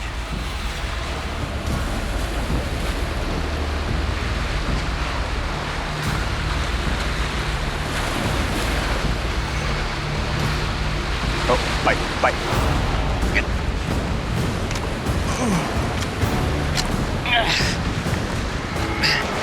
Here we go. It's a triggerfish. Might not be the best fish to eat, but it doesn't matter. It's food. Yes. Yes. Triggerfish. Beautiful triggerfish. Look at the colors on this fish. Nice. You gotta be careful with this fish because I heard stories of guys that lost a piece of a finger with this fish. Look at the teeth they have. You see, this fish is called a triggerfish, and that's because of this bone here that erects itself when the fish is in a distressed situation. Like, for example, a predator attacks it, it gets into a hole, deploys its bone here, erects its bone in a vertical position. That way the fish is locked. The triggerfish is locked in a hole, and the predator can't take it out of the hole, can't pull it out.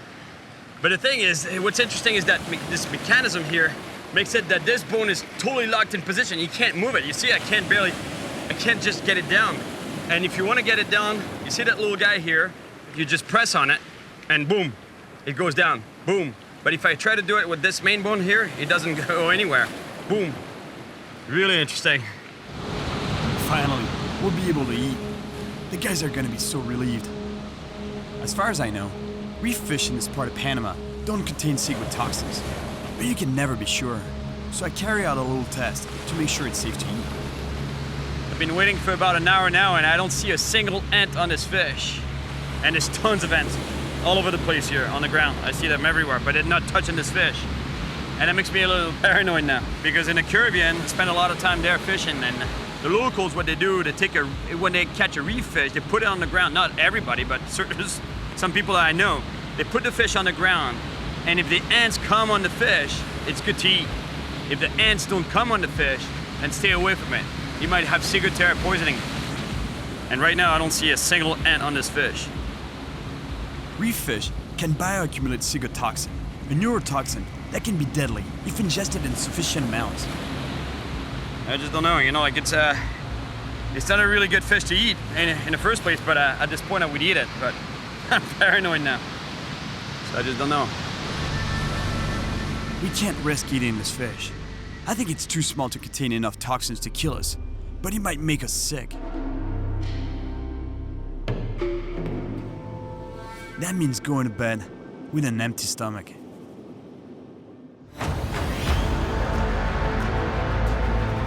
Day 2, and we still haven't found any real food. At least, the tide is low, and I can get to the outer rocks. So with a little luck, I should be able to find us something to eat.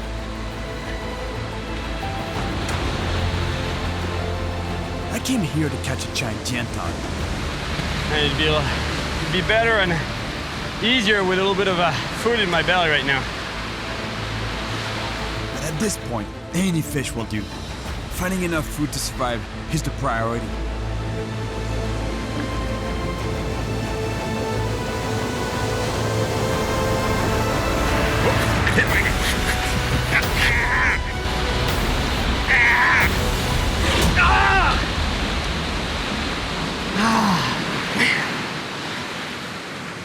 Oh man, that was a big jantan. Go cough. It's gonna be really hard to land a fish without breaking my line on the rocks here. So to improve my odds, I tie on a longer, stouter, 200-pound leader. Pretty good spot there. You see the reef? There's a ledge. It drops into deep water. And what the fish do usually is they go along that edge. It's rocky. It's a nice reef, but the angle's terrible. Or the other option is I go down there, but it's really risky because there's some really big rollers rolling onto the reef there. It's dangerous, but it's the only way I can catch us some food. Just making sure there's not a big set of waves coming in. Okay, time to go.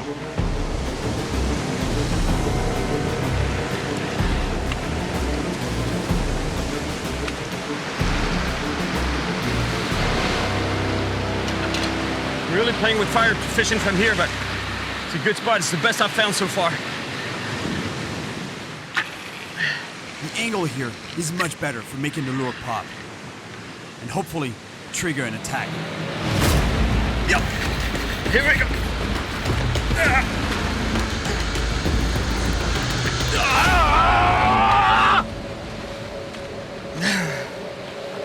Told you it's a good spot. Damn.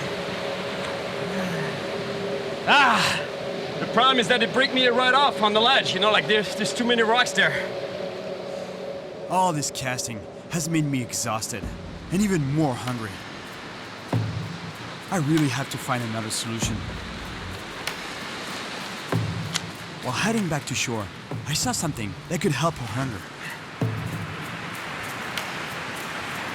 Look, that's what I'm looking for here. There you go. See?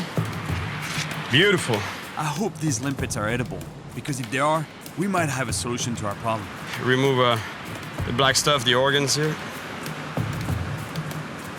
And that leaves you with the muscle. It's just the muscle. This is beautiful. I wouldn't eat them raw, but cooked should be all right.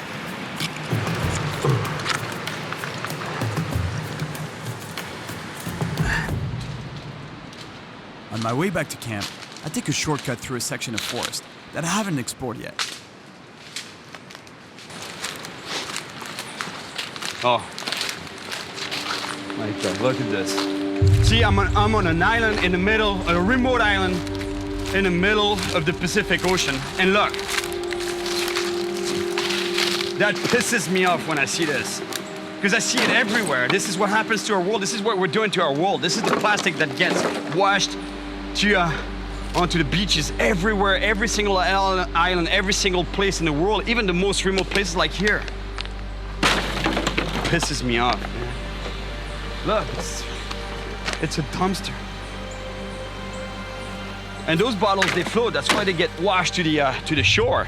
But think about all the plastic that sinks. Most of the plastic sinks to the bottom of the ocean. So what you're seeing here is just a little percentage of what's out there. Because the ocean floor is polluted with plastic, all sorts of plastic. And we're all responsible, you know? It's not just, you know, like local plastic. Those bottles might have floated from pretty much all corners of the planet. At the end of the day, you know, you're gonna eat that, you know? Like, we're all eating this plastic eventually because the salt, the sun, the wave movement eventually is gonna break it down. But it's not gonna disappear. It's gonna be in the system. It's just in tiny, tiny little particles that the small organisms will eat. And eventually those small organisms will get eaten by small fish, and the small fish will get eaten by the bigger fish. And you know what? It's gonna end up on your plane, in your system. You're gonna eat this plastic eventually. And there's not much we can do, you know? We just gotta stop consuming plastic altogether. That's the only thing we can do. Pisses me off. Pisses me off.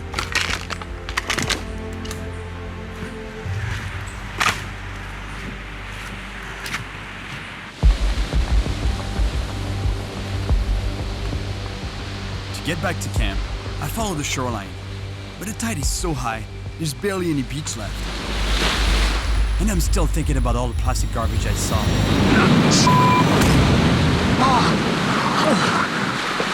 Close call. You gotta be careful. It just goes to show that you always have to keep your head on the swivel out here. I don't think these shells are toxic, but I'm still gonna make sure they're well cooked.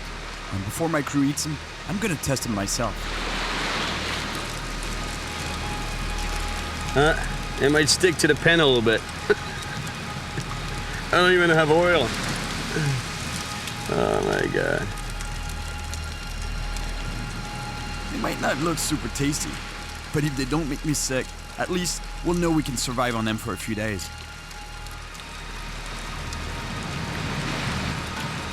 You gotta eat it fast. Don't think about it too much.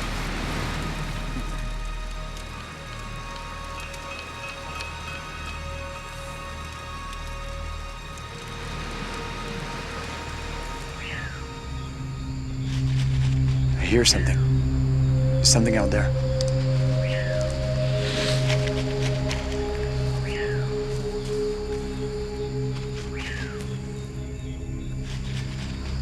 I hear noises in the jungle as if it's a little animal running on the ground.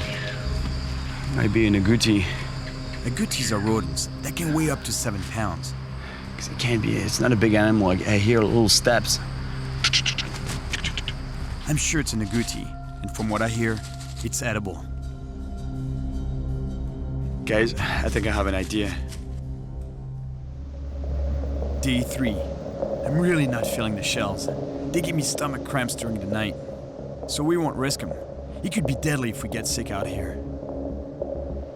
Aside from some coconuts, my team and I haven't had any real protein since we got here. We won't get picked up from this island for another 2 days, so I have to find real food, one way or another. Check this out. That's where the agoutis live. You see? They bore through into the ground like this, and they come out to feed. I'm not a hunter, but at this point, I don't have a choice. It's really a question of survival. I heard agoutis last night, and if I can get one, its meat should give us the energy we need to survive. My harpoon is meant for catching fish on the water, but it's the only hunting tool I have, so I'm gonna use it as a spear. Stop moving. Guys, Jess. Sorry, there's a bug that just bit me really bad. What? A bug just bit me really bad. Really? Yeah, but it's okay. It was in my... It's inside your... Yeah, it bit me twice, like it was inside my shirt. I killed it. I'm just scared it's poisonous, but I think I'm good. Here, Jesse, I'll give you a hand. Out here, an insect bite could transmit a deadly disease, or even cause a major allergic reaction. And in our present situation, we need to take it very seriously. You all right? Your hand? Any numbness in the hand? No, I didn't get bitten. I just got bit here. But you said in the arm, right? Yeah, here. No, on the top of the shoulder. You see that? Yeah. And then right here on top of the shoulder. But do you feel any numbness in the... No. He just bit me here, and then I hit it, and then he went all the way up my shirt and bit me again. Oh, but it hurts. Like, it hurts more than a bee sting. Like, my arm, I still feel it. If it keeps burning, you know, I'll give you a shot. Jesse's not looking too good. Show me his shoulder. But I don't think it's from the venom. He just doesn't know what bit him.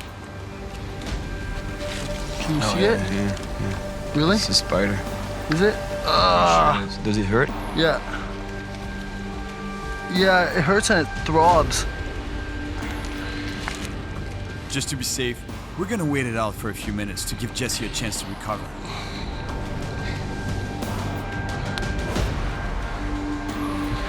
Do you want to go back to the camp? No. You want to lay down here or you good? Yeah. Tough, man. You're really tough, man. Anyways, now it's a little better. I mean, just, you never know what's gonna bite you in the jungle, so you automatically get a little worried, you know? Yeah. No, let's go. All right, I'm good. let's keep. So anyway, yeah, the only thing I'm telling you guys, you know, is try to be as stealthy as possible, okay? Yep. Yep. You know, like, because otherwise, you know, we're not gonna eat. It's just as simple as that. Oh. Unless you want to eat some spiders. There's plenty of those.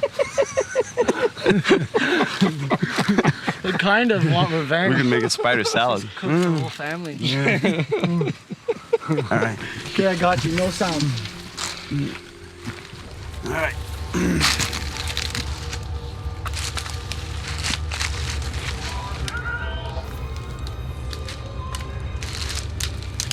I think I hear one. Be quiet, guys.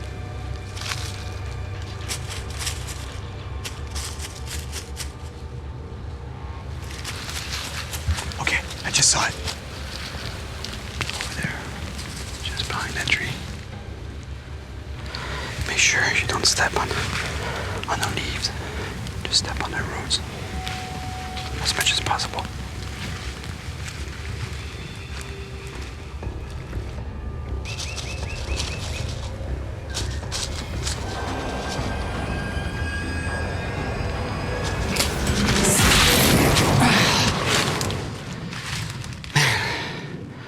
Those things are fast.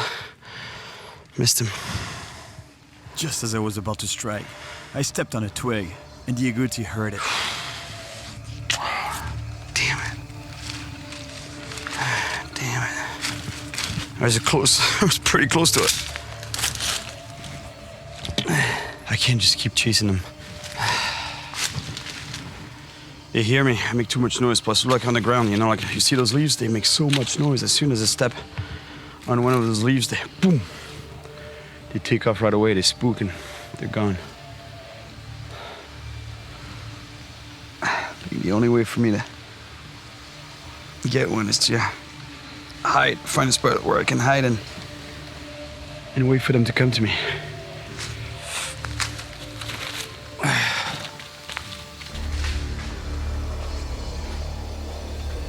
I think the best strategy is to hide behind a tree near the rodent's den. It has to come out eventually. Zero energy. I'm running on fumes right now. So is my crew.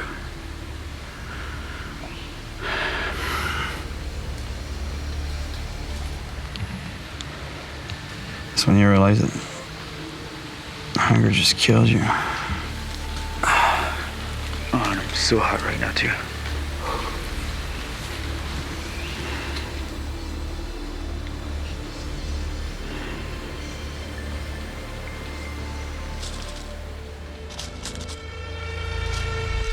That's exactly the noise I was waiting to hear.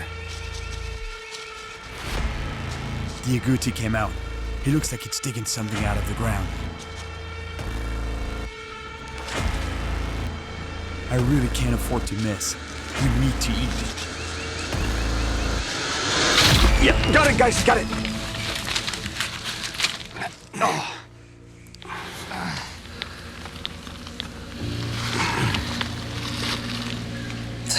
Man, I hate that. Survival. Had to do it.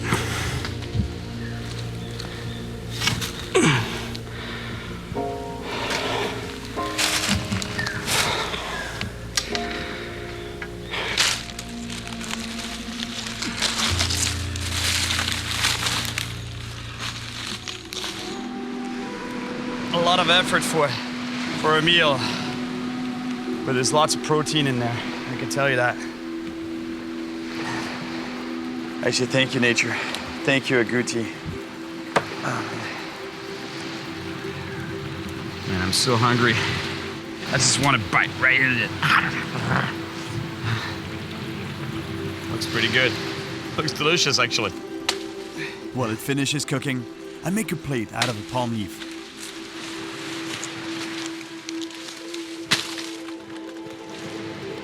Man, it looks so good. Come on, guys. It might be a rodent, but I'm telling you, it's no rat. Oh, look at that.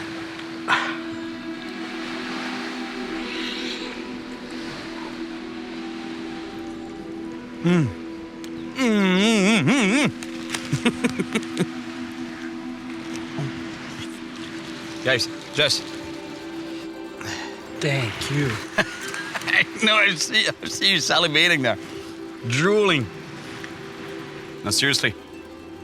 Tastes like chicken. I think we can get a couple of meals out of this.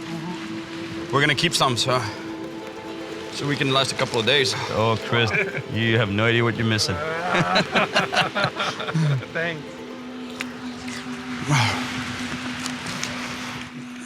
Even the skin is good. It's thick. Look. But it's perfect. We're doing much better. We filled up on protein, and that means energy. Now, it's time for the monster tientan I came here for.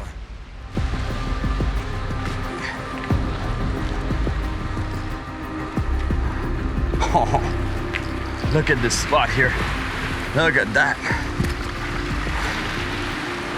Look at the size of those rocks. Massive rocks.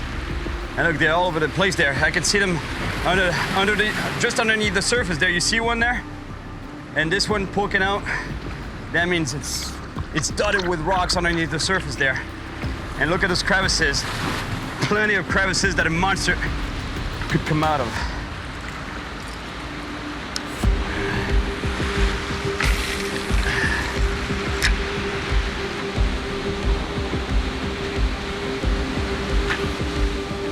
I gotta be really careful fishing from these rocks here, because I'm telling you, dude, these fish are so powerful. When the attack is so violent, they pull so much, it's just unreal, I'm telling you. They can literally rip me right out of those rocks into here. You see those boulders here? You don't want to fall on that. You can definitely break a leg if you fall down there.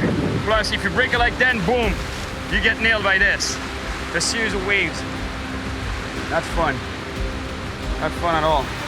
That's why I make sure to have a firm footing and a wide stance so that I'm ready for the impact.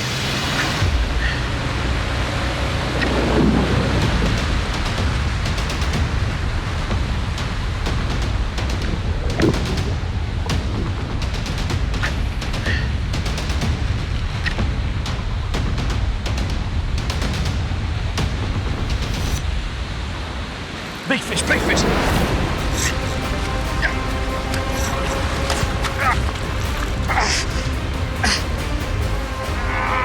Monster hit! Huge hit! I gotta pull really hard before the fish gets a chance to get into a hole and break me off. Slippery. Come on!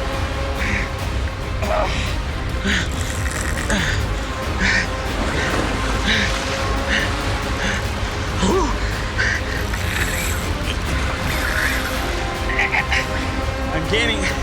He's out of the rocks. He's coming up. Oh yeah, here it is. Here it is.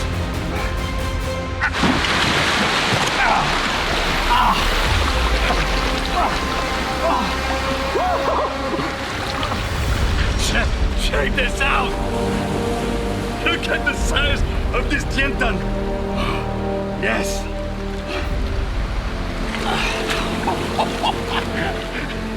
Unreal. I mean, this in Spanish, this fish is called dientan, which literally means big teeth. I think it's pretty obvious why.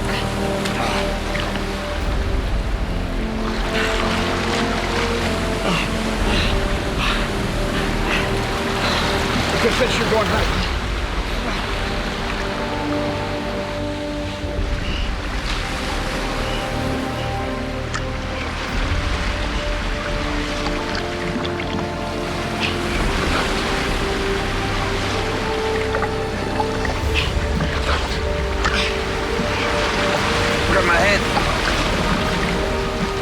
Watch out.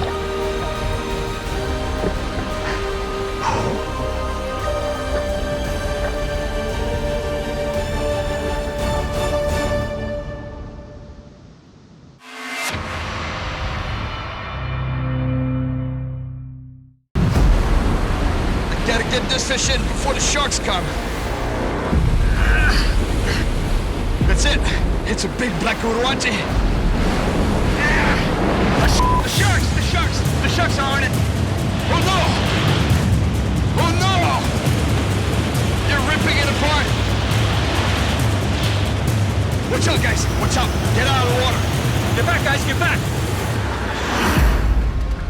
Oh my God, look at that. Look at that. Look how many sharks are here. My name is Cyril Choquet, and I spend my life traveling the world, chasing monster fish. Careful, careful. It's gonna jump.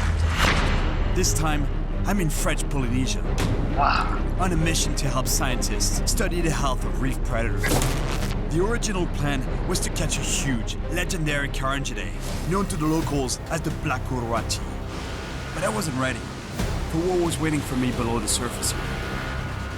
More sharks than I've ever seen before. Oh my God.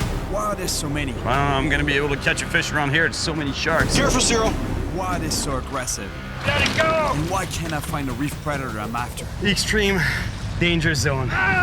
Could all these questions be related?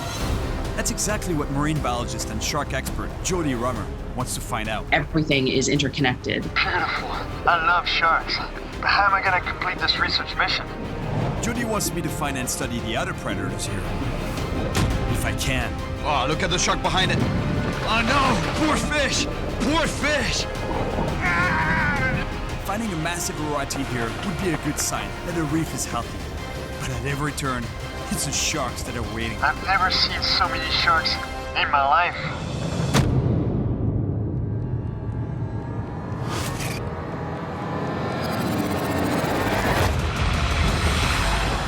French Polynesia is a vast territory comprising over 100 islands and atolls in the South Pacific, over 2,500 miles south of Hawaii. There's far more water than land here, and many of the islands are unpopulated. But the ocean is a different story. It's home to over 800 species of fish and tons of predators. It's also the largest shark sanctuary on the planet. But covering an area almost half the size of the US, it's gonna be tough finding the fish I'm after. Right now, though, that's not the only obstacle. Way too windy and too rough to get out of the atoll. I mean, look at the ocean. I'm on the atoll of Fakarava, a tiny strip of land in the endless expanse of the Pacific Ocean. This area is a magnet for marine biologists around the world. Thank you so much for all your help. That's a pleasure. That's a pleasure. When fishing, I often help collect data for science, fish study, marine conservation. Now we can track it. And research. All right, let's help the shark. The work that you guys are doing, it saves lives. And this time, I'll be helping study the health of the reef predators here. Hey, Jody. Hey, Cyril. Yeah, I just landed in Fakarava. I just got here. Oh, so lucky. My favorite place on the planet. Do I catch you home in Australia? Yes, I'm back in Australia. Jody Rummer is an American-born marine biologist working with ARC, the Australian Research Council, studying the world's coral reef systems, especially in French Polynesia. I'm gonna help her with a new study of mid-sized predators called mesopredators to see if they've been impacted by the area's shark sanctuary. I'll try my best to catch some of the mesopredators as I'm looking for that GT, and hopefully I'm catching that black uruati. We're super interested in what these mesopredator populations are looking like. Your snapper, your trevally, your groupers. Are they looking healthy? You know, in the face of French Polynesia being a shark sanctuary. Everything is interconnected. If the reef is healthy, what you'd hope to see is a lot of those middle predators and large sizes as well. I was here 10 years ago, and already the shark population was tremendous to me. Like it was very impressive, and I'm pretty sure I'm gonna get exposed to a lot of sharks. I hope so. So I'd really like to know what the sharks are looking like as well. I'm hoping I call you back in a couple of days with some good results. Oh, I'm super excited to get this research going, so I hope you get some good results as well. All right, talk to you in a couple of days. Okay, see you soon.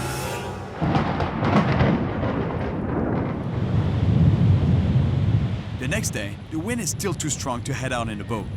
So I'm gonna try fishing from shore. That looks like a pretty good spot to cross here. Very shallow. Oh my God, look at that. Look at that. Look how many sharks are here.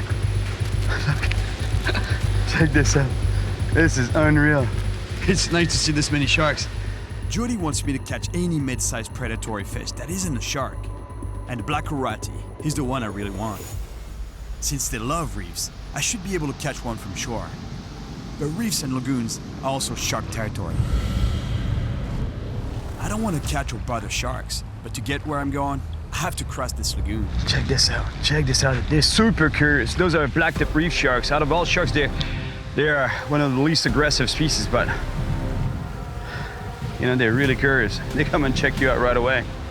Look, look, look, look, look what I'm saying. Look. See? They're charging me right away. Investigating right now. They're not aggressive, but you still got to be careful, you know. They're still sharks, so they got teeth. Nasty teeth. I've swum and dove with many kinds of sharks. And if they're not excited by appraised blood or distress signals, in general, they mind their own business. These sharks aren't super dangerous, but it can do some permanent damage if they bite me. While studying sharks in the Bahamas for conservation, I met Debbie Solomon, who became a shark activist after getting bit in shallow water. The shark was just right on the back of my foot, and it just then bit down even harder. And I was screaming, "It's got me, it's got me." But luckily it let go and realized it wasn't what it was after. So it severed your Achilles tendon completely. Wow. Bites are rare, but I need to be careful just the same. I value my feet. Look at this little stalker here. Whoa, look at this guy. Oh man, this guy bit the rod tip. Unreal. You're literally stalking me. I'm surrounded with sharks here. That's why you gotta keep your head on the swivel here. Hey, get out of here. Leave me alone, shark, come on. Get out of here, come on, get out. Get out of here. They're not aggressive, but still, you know, it's nice to stick around here too long. Little buggers. Oh man, I love sharks, but these guys were intense. At least the advantage here is that the water is so clear that you can see them coming from a distance. I mean, look how beautiful this is. It's like an aquarium. Stunning. The water is crystal clear.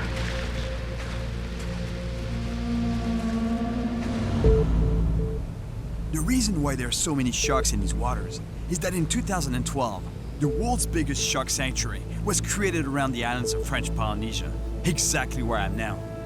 Almost 3 million square miles of ocean. It's half the size of Canada. Sharks are protected here, and from what I just saw, they're doing really well. But is it like this everywhere? I guess I'll find out soon enough. I arrive at a spot that seems really good for big Karati. Very close to shore is a reef, and past that, the dark blue water, where it drops straight down into the abyss of the Pacific Ocean, where all kinds of predators hunt.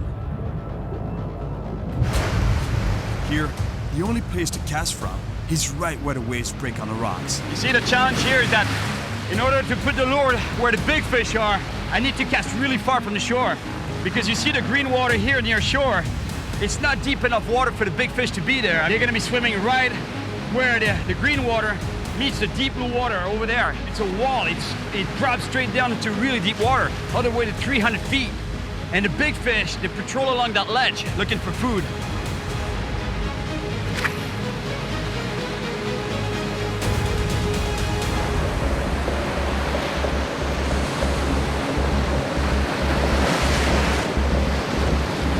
This spot is really intense, but I love it. Oh, big roller coming in.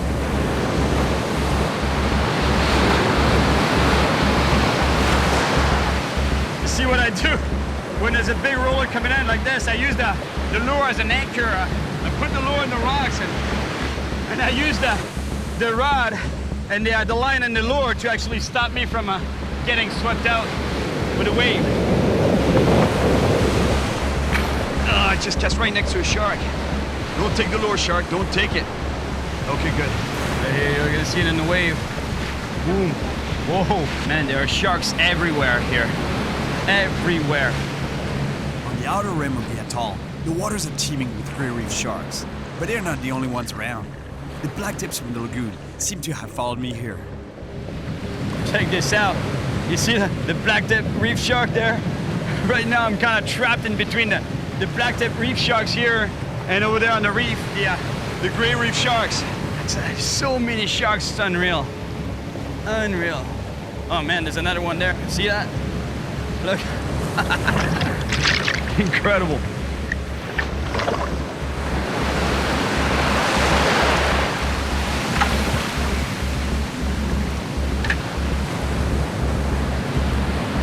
Oh, look at that over there.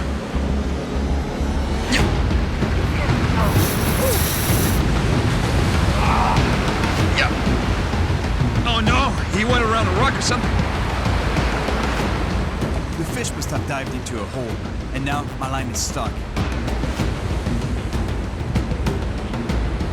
Must be a grouper because he went straight into a hole, so I'm trying to let him swim out of the hole. Groupers are one of the middle predators that Jody wants for the study. But right now, all I can do is keep tension on the line to prevent the fish from shaking the hook loose. You see, that's also the challenge with this kind of fishing, is that there's so many rocks and holes that the fish can hide in. That makes it really tough to land them. Okay. I lost the fish, but I got the lure back at least. Taking the leader. It's actually all right. There was a nice grouper. He would have been a great fish to add to Jody's study of middle predators. But at least I know they're here. And hopefully, there's a black Karati around.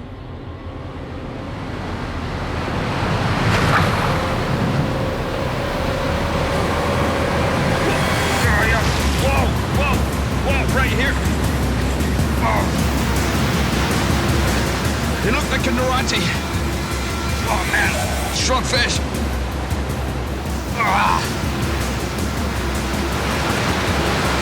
Like it's a bluefin. Oh, the shark's on it. The shark's on it. Gotta let this fish quick.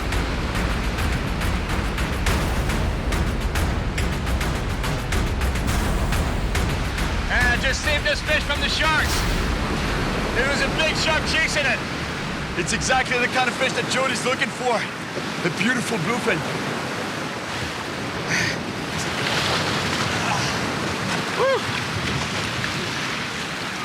Yes! Beautiful fish. It's the same family as what I'm looking for. It's a trevally, but it's a bluefin trevally. I mean, look at the colors on this fish. It's just stunning. The mix of purple, blue, iridescent blue, mixed with green. Oh God, what a splendid animal. He might not be the Karati I'm looking for, but it's a mesopredator, so we'll take a picture for Jody. I'm kind of afraid for the fish. I don't really want to let it go right now because there's so many sharks on the hunt out there. When the coast is clear, it's time to release this bluefin. All right, good luck. Man, it's a fierce environment. We say the environment is rough in the jungle, but out there in the sea, there's no mercy.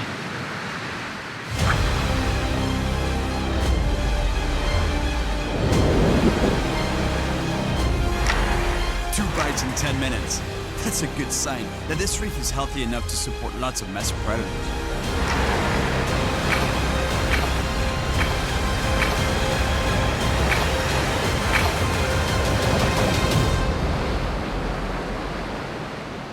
I keep at it for another hour, but no more bites. Yeah, I think I know why I'm not getting any action anymore. As soon as you catch a fish, you know, like the distress signals of this fish in the water attracts the attention of the sharks. And right now, the sharks are here, so all the fish are hiding. They're not biting anymore, they're hiding.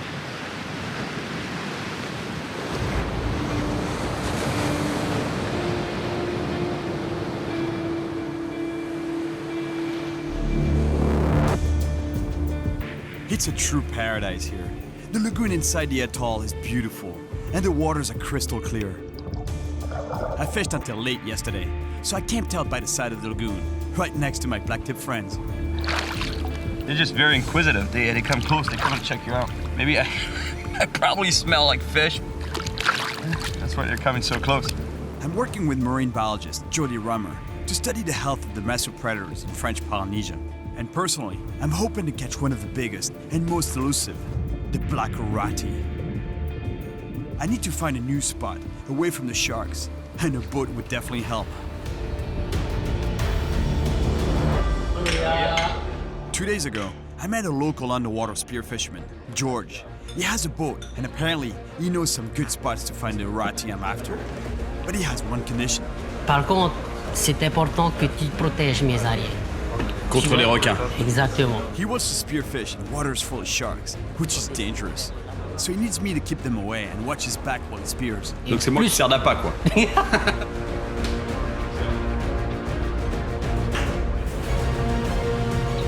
We head out towards the pass, a natural channel between the ocean and the lagoon, to see if I can find big mesopredators for Joe to study.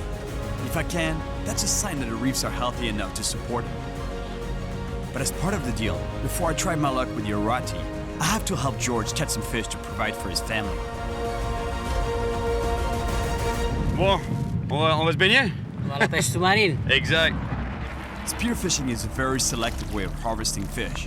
The spearfisherman can choose and target the exact fish he wants. But on the other hand, he can be very dangerous. And several people get bit by sharks each year. In Florida, I met ex-US soldier Kyle Sankowitz, a spearfisherman who was targeting cobia that were swimming with bull sharks. It's a day he'll never forget. Probably 8 to 10 sharks around us. And then I took one of the cobia that was with him. The sharks will also eat the cobia. Once you shoot a cob, the game changes. As I'm coming to the surface, I see out of the corner of my eye that there's a shark coming from behind me. I put my arm up and he took my whole elbow in his mouth. Nice and easy. I was laying on the deck of the boat in the back while they were running in, and it's the first time I really looked at it, and I looked over and I saw just my skin just filleted open. I was just like, oh man, I was like, this is pretty bad. And I even met a man right here in French Polynesia who also got bitten while spearfishing. Une morceau de requin. Sérieux? World-renowned shark expert Neil Hammerschlag has some thoughts on spearfishing around sharks. Sharks are predators, and so you definitely have to respect when you're in the water with them. They've got the weaponry in terms of teeth, size, and power to hurt people if they wanted to. They've even learned that the vibrations of a spear gun going off in the water can signal free food, but they're not out there to get humans, because if they were, we could never, ever go swimming. According to Neil, if sharks do show up while George is spearfishing, they'll be after his fish, and that's when accidents can happen, which is why George wants my help.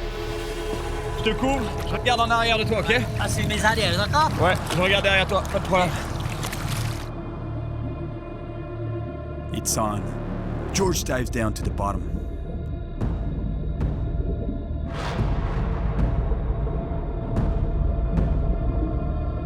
He tries to be as stealthy as possible, because the parrotfish he's looking for might be delicious, but as skittish and hard to catch. Meanwhile, I watch his back.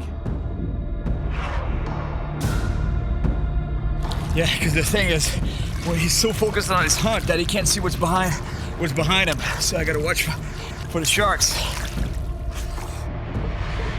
Because George and other spear fishermen come here a lot, the fish tend to hide deeper and deeper. So to find them, we have to push our search down to about 30 feet. If I see sharks, I use my pole to keep them at bay. Finally, a school of parrotfish, exactly what George is after. And while I continue to watch his back, he lines up his first shot.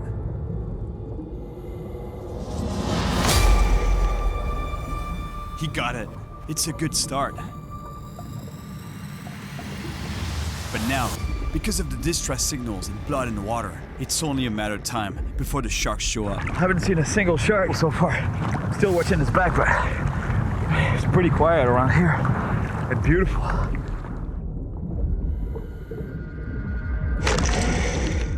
Bullseye number 2.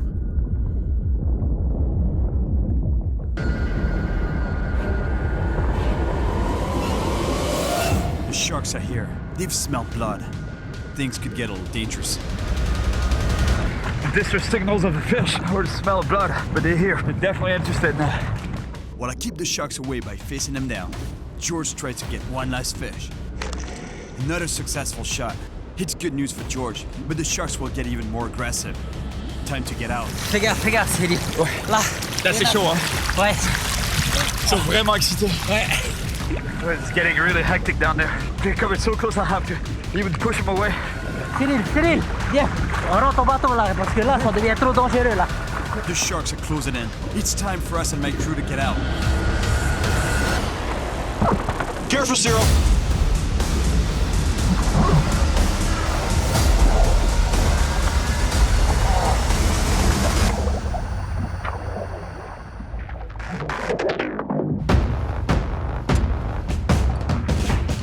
George got the fish he wanted. So now, we can go after the middle predators I need for my research, and hopefully find a huge Karati. For that, he knows a place near the edge of a deep drop-off. All right, here we go. Curieux de savoir combien il y a de fond ici. 100 mètres, 200 mètres? 200 et 400 mètres. Ah, carrément, hein? This seems like a great place to find large predatory fish. But maybe not the ones I'm after. Ooh, shark. There's two sharks behind my lure. Look. Look, he's coming. He's looking. Whoa. That's a good thing, because I really don't want to catch him. I'm gonna be able to catch a fish around here. There's so many sharks. Whoa, shark. Whoa, shark. I reel in quickly, so they don't have time to attack my lure. I don't want to catch a shark. Man, I'm telling you, the whole idea of the popper is that it makes a lot of distress signals on the surface. It makes a lot of pops, sounds, noise. That's a sign that something's going on the surface. So they come and investigate. They don't really know what it is, but if there's noise on the surface, it might very well be a prey in distress, something they can eat. That's why they come chasing it. It attracts, obviously, the fish I'm looking for. But any kind of predator will be attracted. And sharks, obviously. Oh my God, look at the number of fish here. My popper has attracted the entire neighborhood.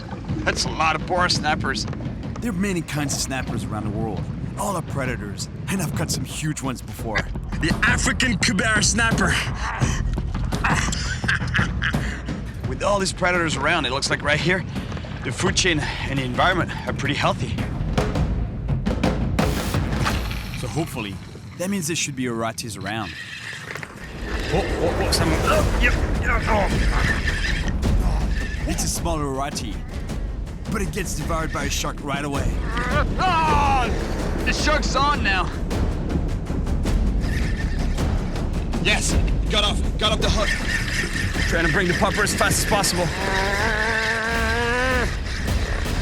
Oh, that was close. Oh man, look at all these sharks. It's unreal. C'est infesté de requins. I've seen quite a few mesopredators so far, and it's great to see such a healthy shark population. But how am I gonna land a fish? Quand ils sont en frénésie, ils perdent complètement la boule. Hein. Ils mordent n'importe quoi à ce moment. Ils perdent la tête. Ils deviennent fous. That goes to show you what happens when you preserve an area. You know, you see the population of sharks here? Everybody has a tendency to be pessimistic, and I do too, about what's happening to the oceans, because it's a fact, you know, like we're depleting the oceans. But at the same time, if we stopped or slowed down, well, this shows you how the oceans should be everywhere in the world, pretty much. So with a collective effort, we can still change things. It's a good sign that the sharks are doing well, but I can't help but wonder if the same can be said for the other middle predators here. To escape the sharks, we move to a new spot and find dolphins that seem to be onto some bait fish. So we follow them. Feeding birds mean that the bait fish are being pushed to the surface by the dolphins and predatory fish below. I'm gonna try with a jig here. We're over a reef, and there should be the mesopredators we're after, and hopefully, big Karati. Trolling with a jig. Technically, you're not supposed to do that with a jig, but you know what? It works. That's looking really nice. That's what I'm looking for. You know, like this is really congregated. There's gotta be somebody home. There's gotta be a predator around. Yeah. Here we go. I told you it worked. Maybe the big black Karati. I've got a nice fish on the line, but its erratic movements attract attention. C'est un requin qui rôde là. Oh no, there's a big shark behind it. The fish on my line is big, I can't get it in fast enough. Oh no, the shark's got it. The shark's eating it.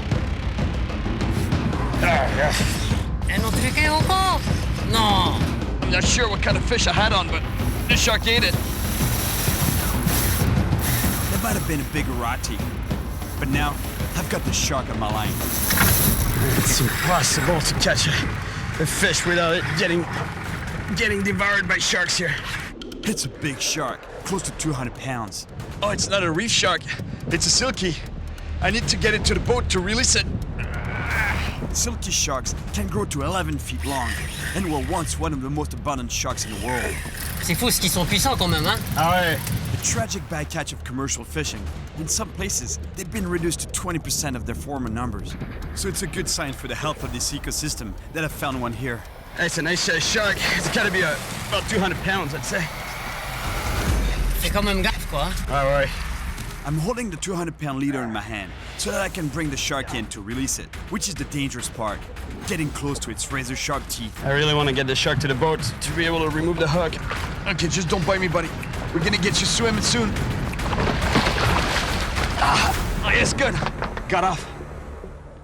I got the hook back, and he got off on its own. Perfect.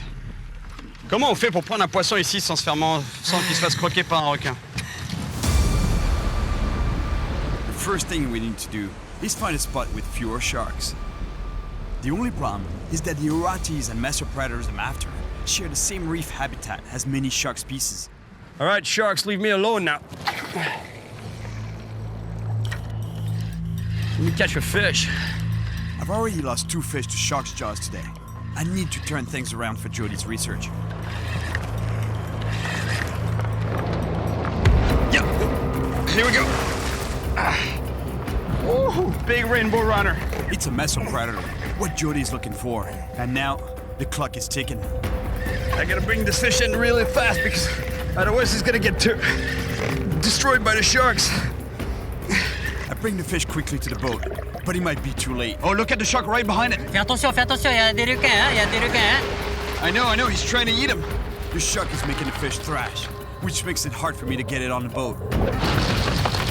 Let me get you on the boat. Stop moving. Grab it. More sharks are showing up. I really have to get this fish out of the water. Gotta save it from the sharks. Oh, wow. All right. We'll make this quick, buddy. Beautiful rainbow runner. Saved from the shark's jaws. We quickly take pictures for Jody's study and get this fish back in the water fast. Let's wait for the sharks to go. All right, buddy. Okay, it's good, it's clear. Straight down. It might not be the Karati I personally want, but it's a mesopredator for our study. The only problem? We need to move yet again to escape the sharks.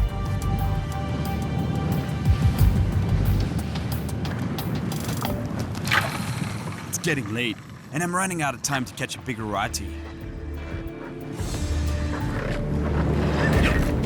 Here we go.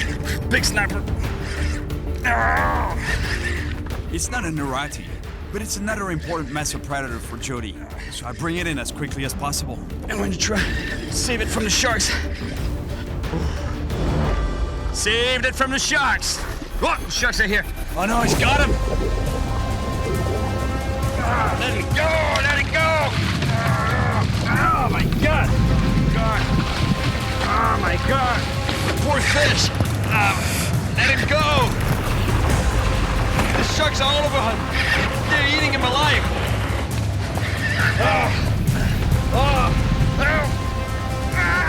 Let it go. I need him.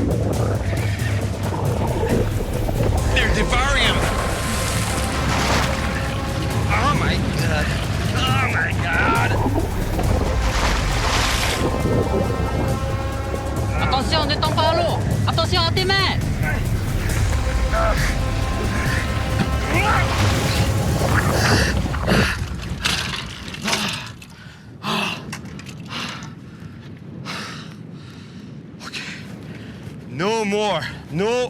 No more fishing around here.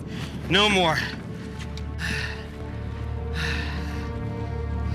Poor thing. Unbelievable the way they devoured this fish. They were gonna jump on the boat. This board snapper is a mesopredator, so we still take pictures for Jody's study. She'll be able to estimate its size. Georges, ça sert à rien, ça sert à rien. Regarde, c'est une mer de requins, c'est une mer de requins. Extreme danger zone.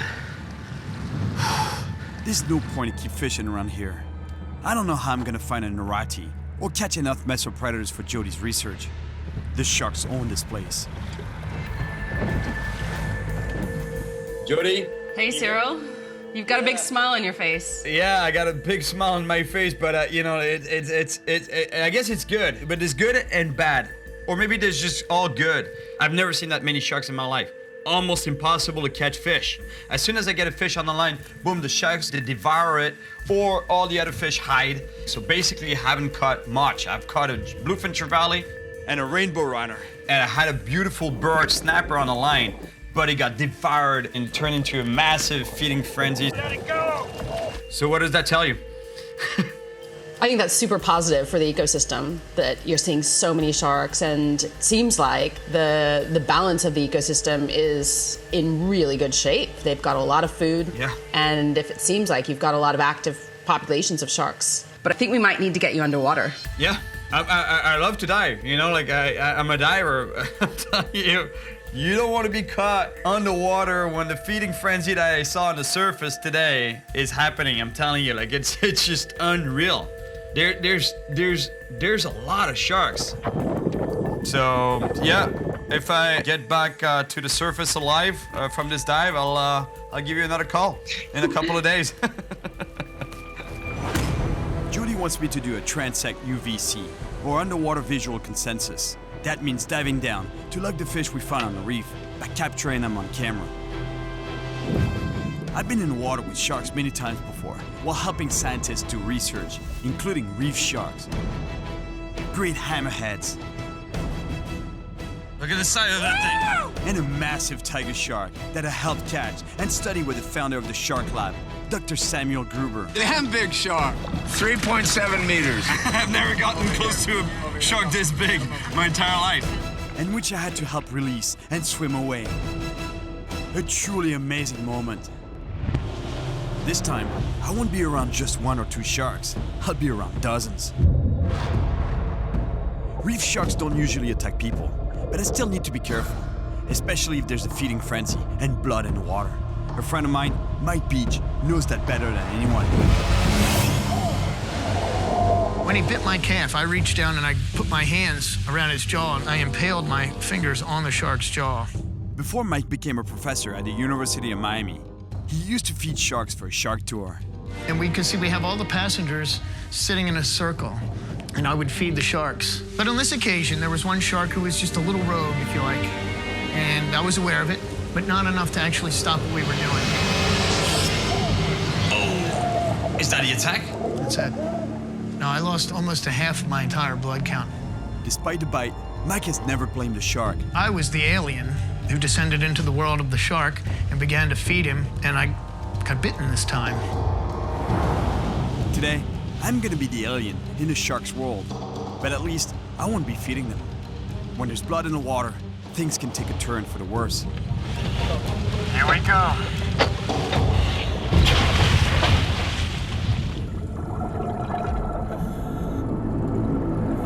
I'm diving to 120 feet to drift along the reef with the current. The ideal way to quickly cover a lot of ground and count as many mesopredators as possible for Jody's study. And hopefully, I'll see a black Karati. Okay, we're getting to the bottom.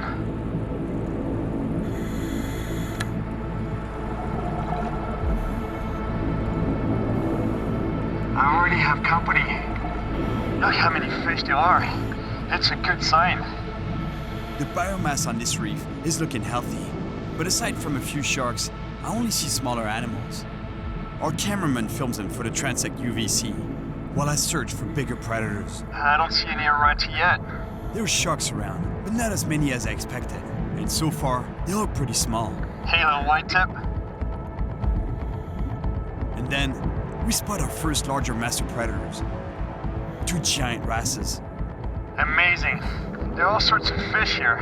Small ones, medium ones, but I haven't seen any large mesopredators or Karatis yet. I don't know if there's any lack of food, because there seems to be enough prey. This will need to be studied a lot more closely. Look at that. It's a parrotfish. These fish feed on coral, and their excrement creates sand that ultimately makes up part of the world's beaches. If the predators disappear, it's a coral that will directly be affected. The tide shifts, and the current begins taking me out to sea.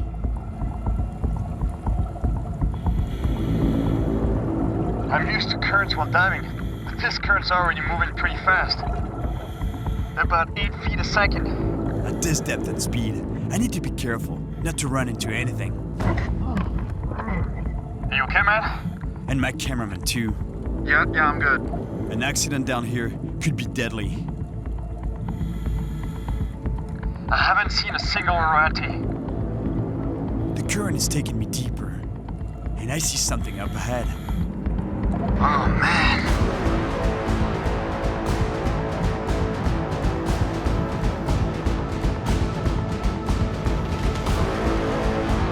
This is incredible. I've never seen so many reef sharks in one place in my life.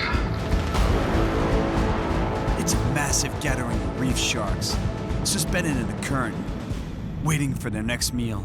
Like Jody said, there must be enough food on the reef for them, or they would leave. But what about the other reef predators, like the Karati?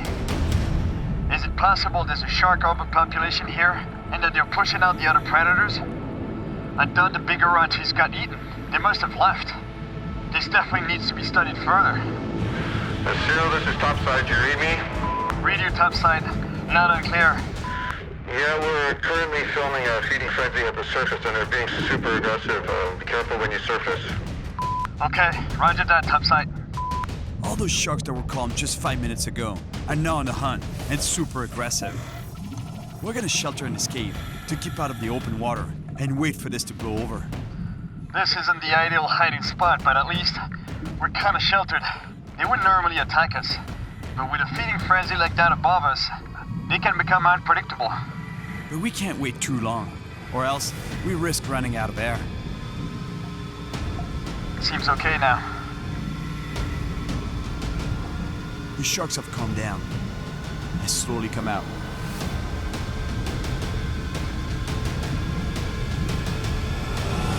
Wow, that's a big reef shark.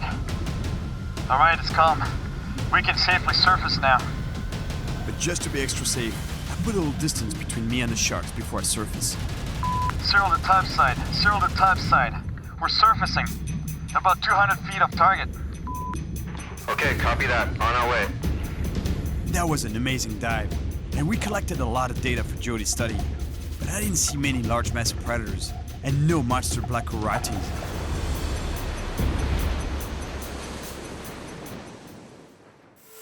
It's my last day to help Jody with our study, and finally catch a massive black Karati, if the sharks will let me. But the sea's not looking friendly. Luckily, George put me in touch with Hugo, who practices a local fishing style, which works best in rough seas.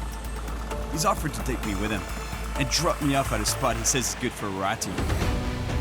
The only problem, he can't guarantee there won't be many sharks. Man, I'm really excited to be on this boat. I've wanted to see this type of fishing for a long time. It's really epic, I'm telling you. Wait until you see what he's doing. It's intense. Hugo chases mai, or dorado. They are massive predators, living on the surface of the open ocean. But even if they're not reef species, if we see any, it's another good sign that the ecosystem here is healthy. It would be good for the locals too, because they love to eat them. Hugo uses a harpoon, thrown from the cockpit of his Polynesian boat, which is small, but super agile in big waves. Le temps, il est avec nous, là. Il y a du vent, du soleil. Normalement, il va rester en surface, là. We scan the waves on the lookout for signs of mai. Yeah, there! C'est bon. Non, les mains. Mai. The chase is on. It's really a game of cat and mouse. Chasing the mai until it tires out. Look, it's over there on the surface. I can see it jumping. The fish cuts to the left, and the boat too. And I really have to hang on, not to get ejected overboard. Yeah, there. Go, là-bas. Yeah.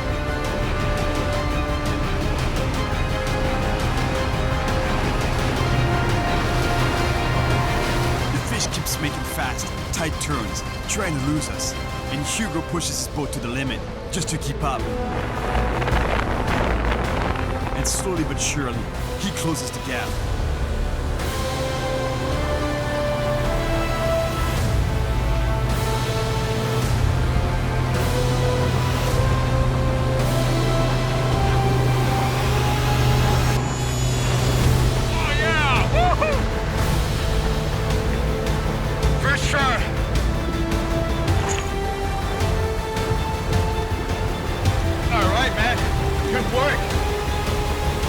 Hugo has his fish.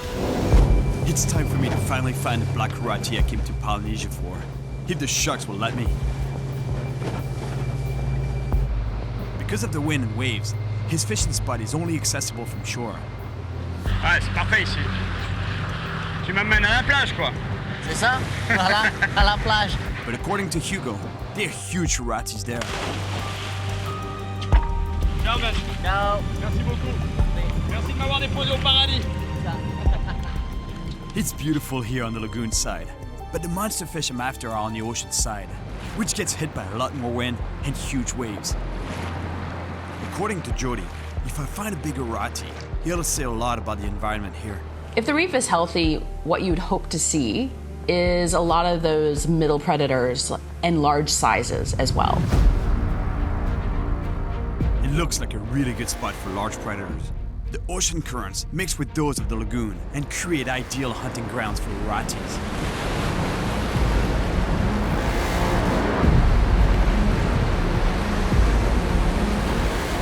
Apparently, local fishermen don't come here because the big reef's near the surface and the sea is often too rough. So there should be some big fish around.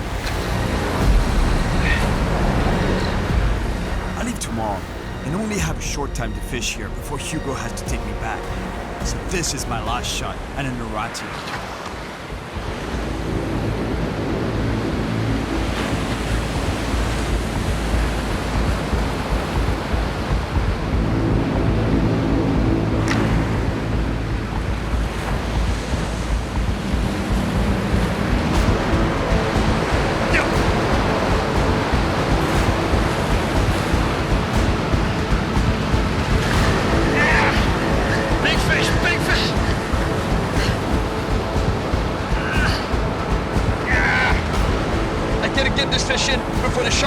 That's a really big fish.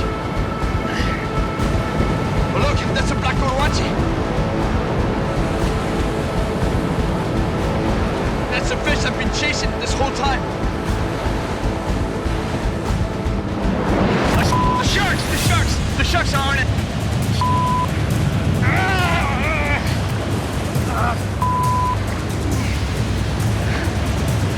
Not again.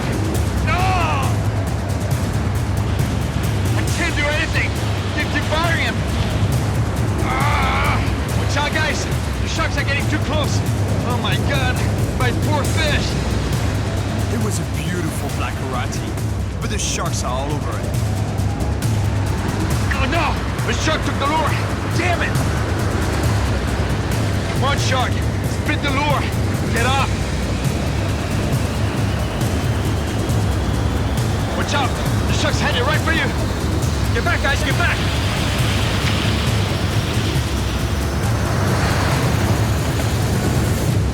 Okay, good. He got off. Did you see what happened?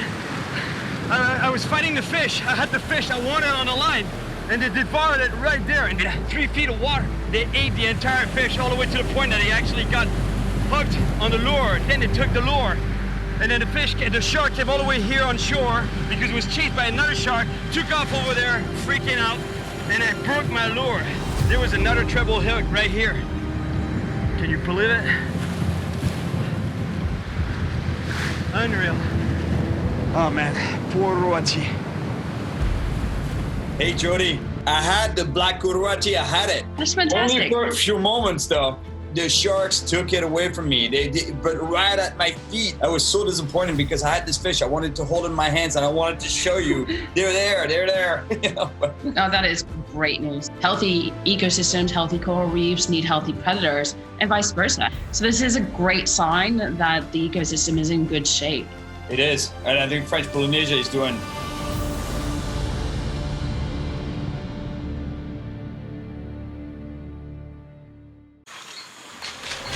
Watch out! Watch out! Cayman! Get out of the water! It just hit me! It's a cayman! Get out of the water!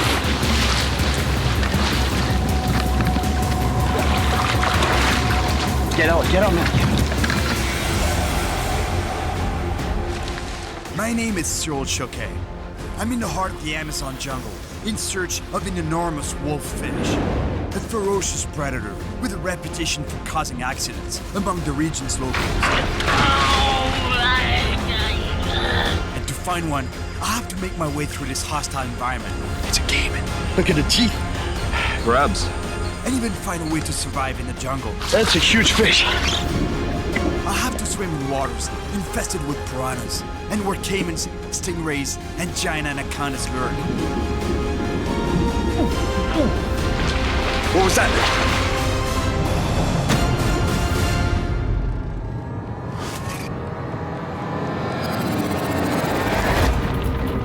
Man, huge fallen tree in the middle of the road there.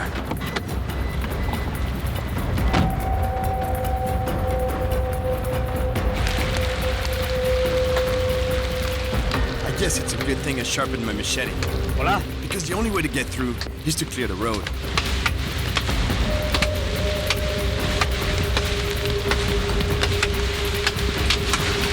There was so much wind, it blew the tree down.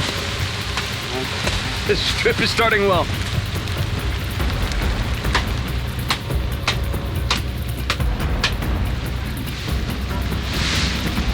Bom trabalho. Yeah, muito bom.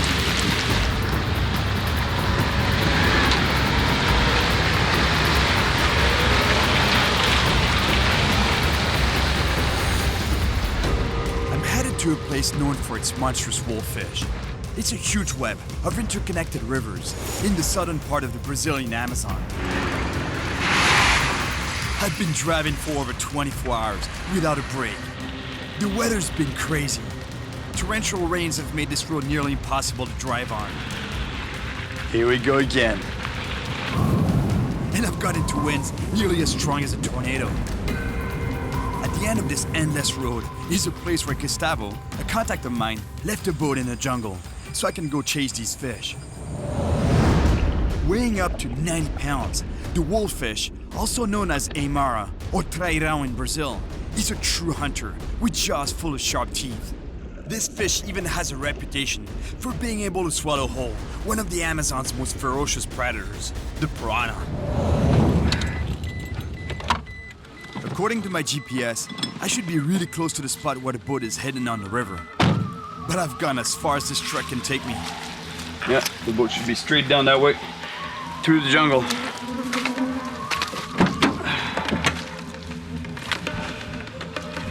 After that exhausting drive, it'll feel good to trek a bit.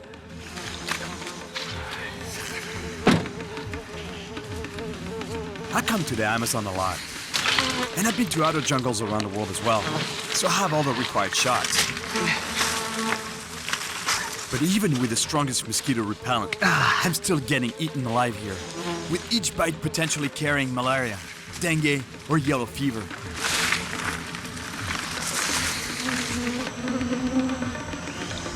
There's water here. Should be here.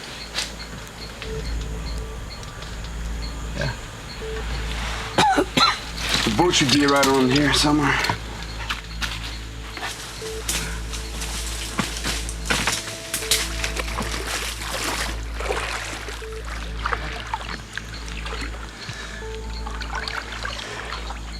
Either I got the wrong coordinates or I don't know, but the boat's not here.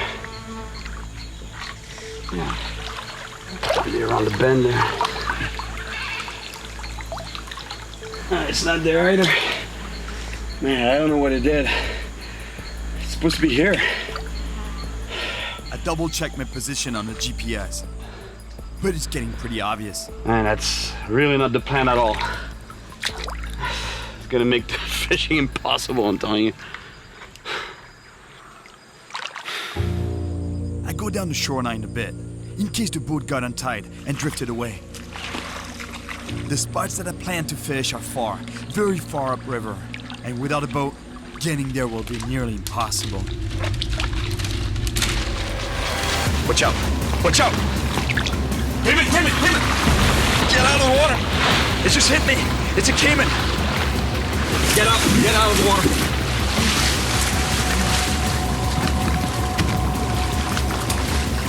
Get out, man. Get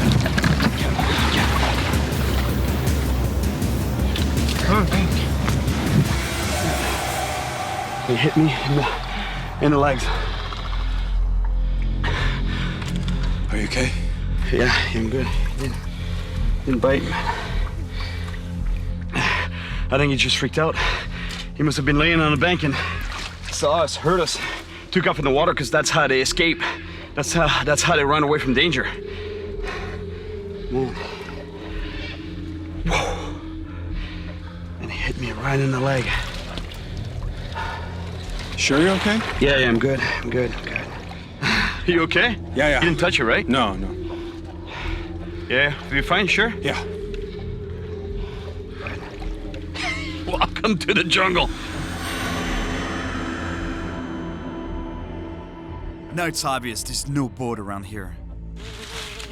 My satellite phone is the only way to reach the outside world in case of an emergency. But I need to use it now to reach my contact Gustavo and find out what's happening.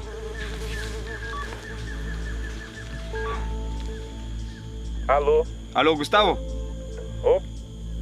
Gustavo, fala Cyril. Com quem eu tô falando?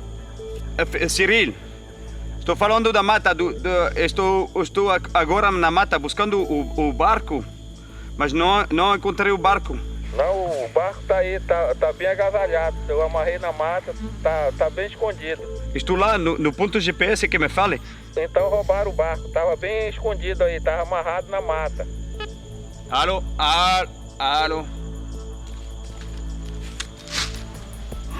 Damn it. Man, he says the boat was robbed for real. He says it's there. It should be here. The GPS spot that he gave me.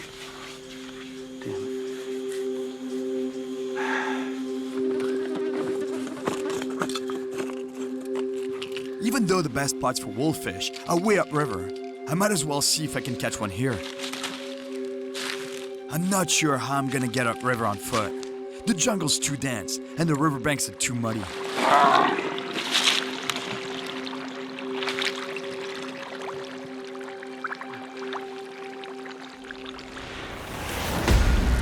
It's a cayman.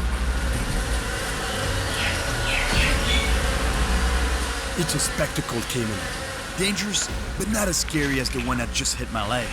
I think that one was a black cayman, a species that can grow to nearly 15 feet.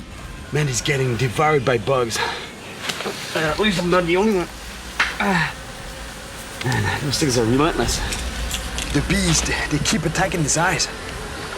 What are you doing? Go in the water.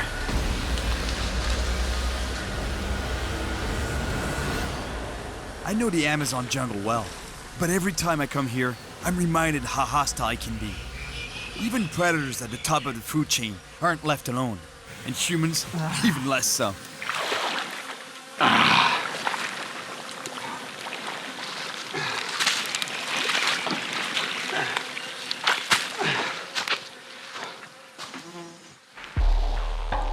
I'm still pretty far from the area I want to be in, but this spot looks like it could be good for wolffish. These fish like to hide among underwater cover, like branches or rocks, ambushing any prey that comes within striking distance.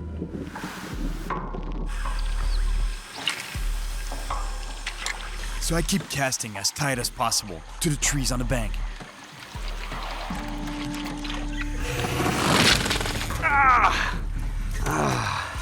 Just lost a nice peacock bass. Man, that was a peacock though. That was not what I'm looking for.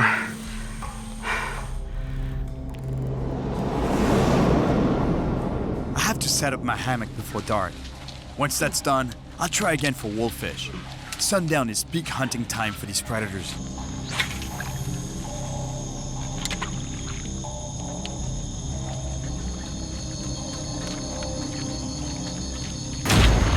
Yep. Oh. That's a wolf. That's a wolf. That's a wolf. That's a wolf. I got a big wolffish on. No! No!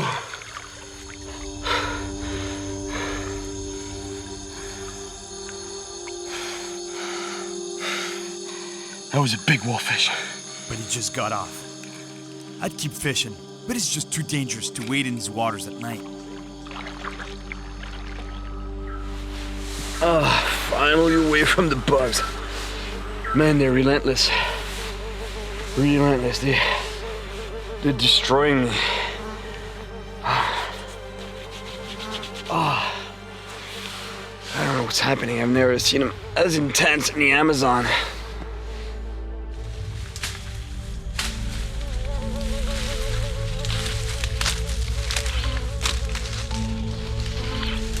This morning, I make my way towards the area known for its huge wolffish.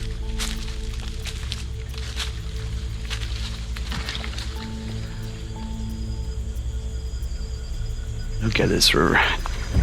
It's beautiful and all, but it's so big. For sure I need a boat.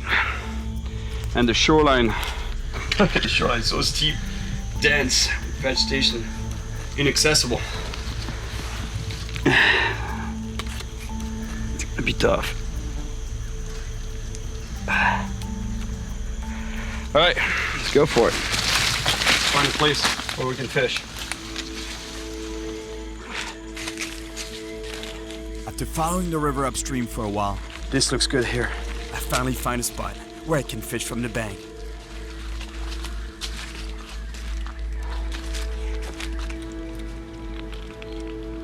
I rig up a large surface lure with noisy ball bearings inside.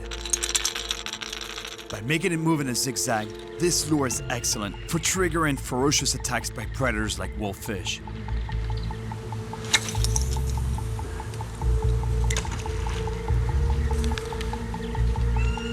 This lure doesn't resemble an actual prey, but it's the way I make it move that can trigger an attack.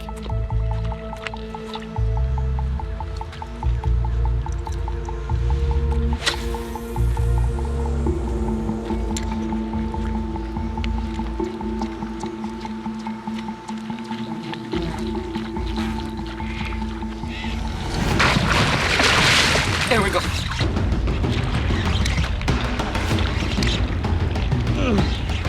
Big fish. I didn't really see the attack. I'm not sure what it is.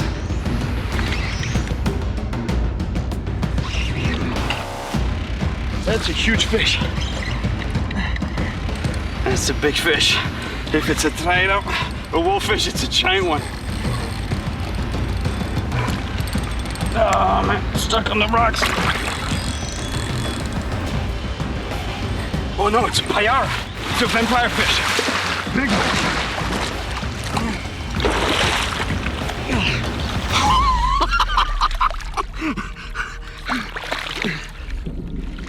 Look at the size of this vampire fish. It's a giant. It's humongous. Seriously, I've never caught a fish this big, a payara this big. It's gigantic. And I spent I don't know how much time in the jungle before trying to get a big vampire fish like this. And I got a big one for sure, but it was not as big. This is monstrous. Look at the teeth on this fish, seriously. Unbelievable. Look, you see the size of the fangs in the front? They can't lodge themselves in the mouth, so that's why there's two openings, two slots in the upper jaw that fit the teeth. That's how fishing goes. It's crazy, you know. Like I'm chasing a monster wolffish, and I catch a giant payara. Giant payara. All right, buddy. Send him right back to where it belongs. It's tired. Big fight. Incredible. I was really lucky to catch that monster, especially with a surface lure. But to increase my odds of catching a huge wolffish, I'll need to put a big natural bait on the river bottom.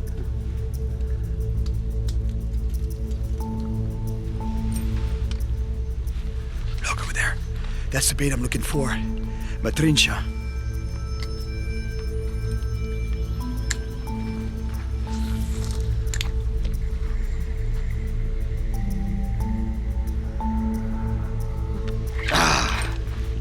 They love little spinners like this. You know, and those fish, they're usually found underneath trees like this, underneath the vegetation, waiting for fruit or seeds to fall in the water, and they eat that. But for some reason, they also love spinners. There's one more over there.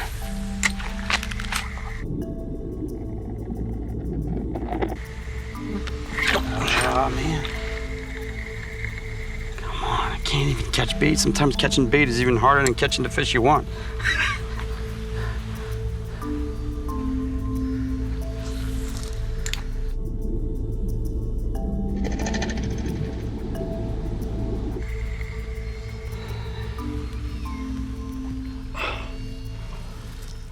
Whoa, Neil, look, over there.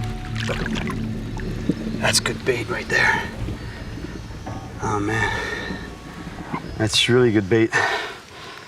The problem is that to catch a Neil, I can't catch it on a spinner. I need bait too. But I have a plan and the gear to make it happen.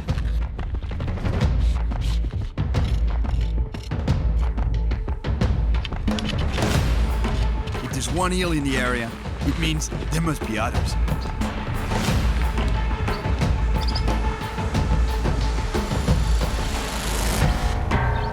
Sometimes you gotta do what you gotta do to catch bait. But to catch him, first you gotta find him.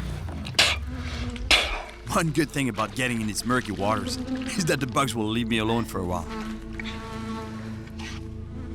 I don't really know this particular river, but I've been to the Amazon many times.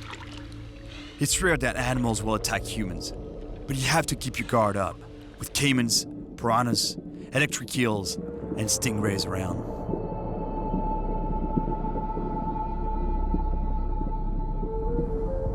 The problem is that the water is even murkier than I thought, and eels hide at the bottom between rocks. So I have no choice but to go deep.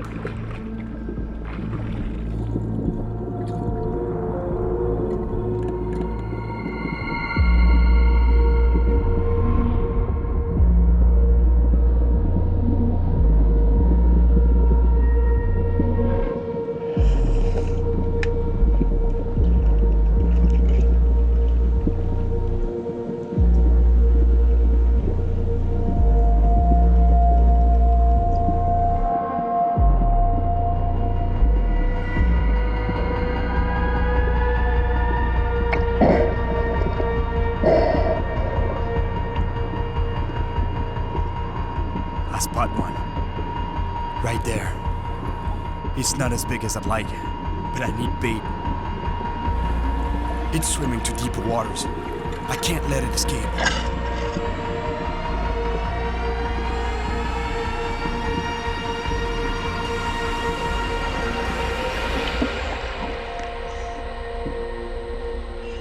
It's good bait, but a little too small. I know there's more in the area, so I dive again to see what I can get.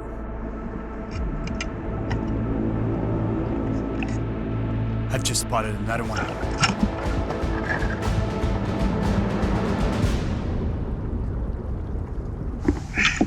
Sorry, buddy. I need bait.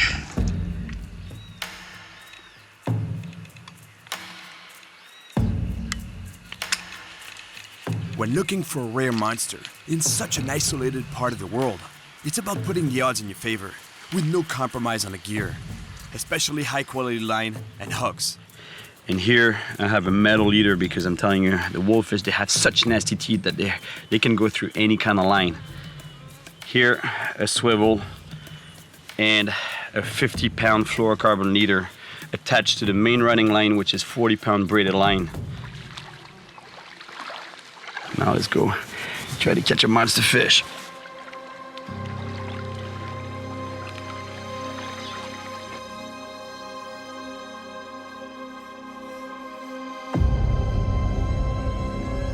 I found a great looking spot, an enormous sandbank that drops off into deeper waters. prey tends to collect near these drop-offs, and that attracts predators.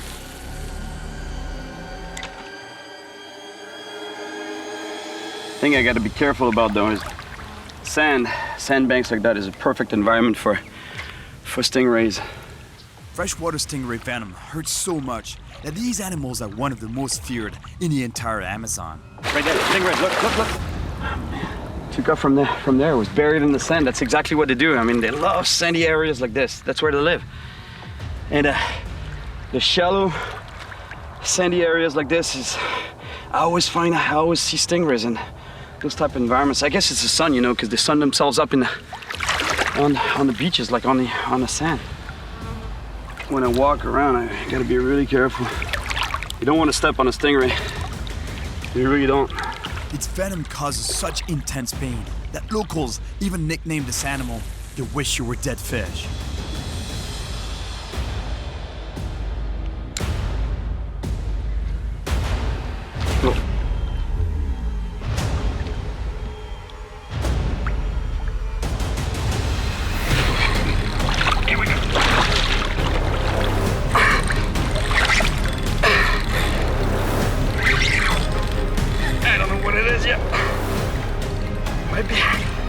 Might be a wolffish.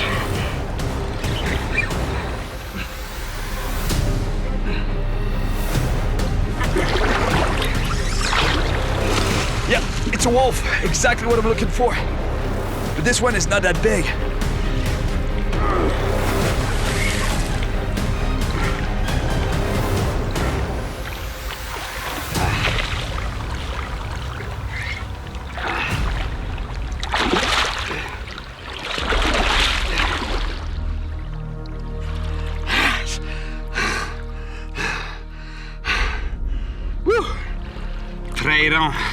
As it's called in Brazil. In English, this fish is called a neymar, also commonly called a wolffish. Perfect predator. I mean, look at the colors. Super camouflage. The brown, greenish color on the head and on the rest of the body, because they can camouflage on a dark sandy bottom or in between rocks, ready to pounce on anything that swims by. And look at the mouth, look at the weaponry, look at those teeth on the upper jaw. Oh, man, I just need the same fish 6 times bigger, 6 or 7 times bigger. Man, go get me your brothers, your mother, your grandpa, anybody.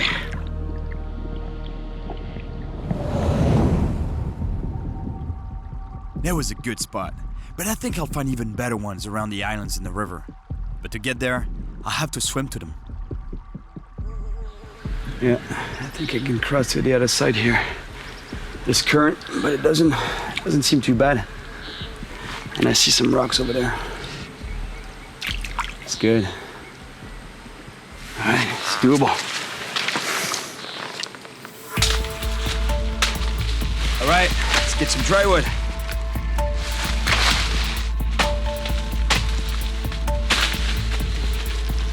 I'm gonna cross that river. One way or another.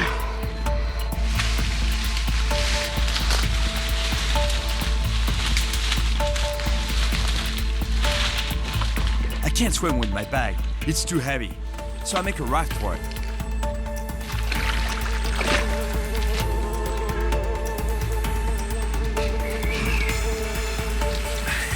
See if it works.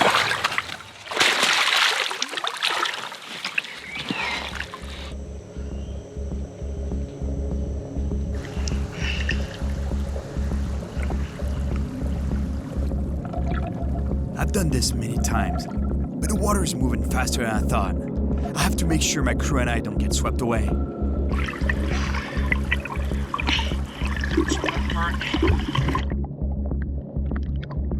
Halfway there, but the current seems to be getting stronger and stronger.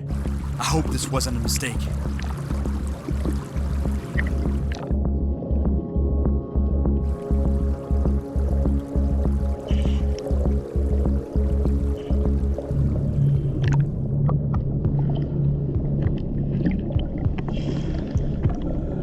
Yeah, we made it.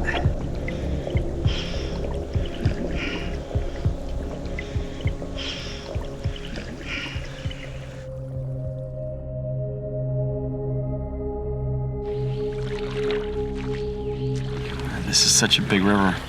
The only way to fish this river, the proper way to fish it is with a boat. This is the dry season, so it's perfect timing for coming here. I mean, I see spots, but how do I get to them? I mean, there's a few spots like here, you know, sandy points that I can fish from, but I'm super limited in my options. Anyway, we're gonna make it work though. Still cool, I'm in the Amazon, can't complain.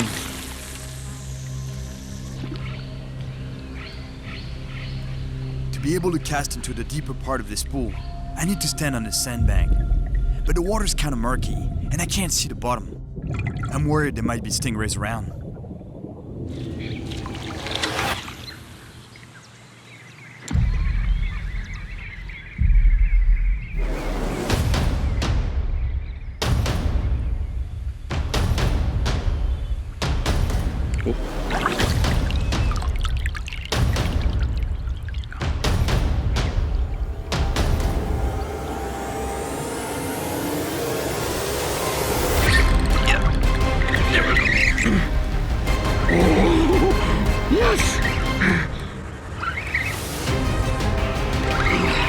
Whatever it is, it's a good sized fish.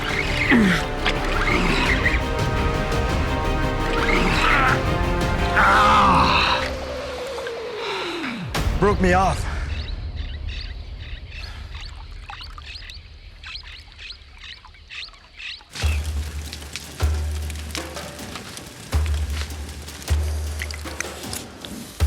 With no boat, progress is slow, and we may have to stay in the jungle longer than planned. Our food supply being limited, we have to start saving it. So today, we're eating our bait.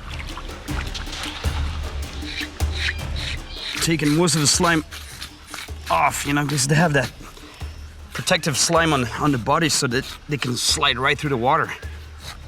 But it's kind of gluey and really slimy, so not really cool to eat.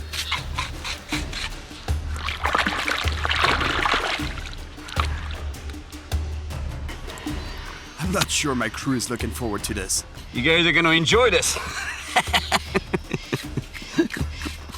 My crew's looking at me like, are we gonna eat this? You've eaten this before? Yeah, it's really good.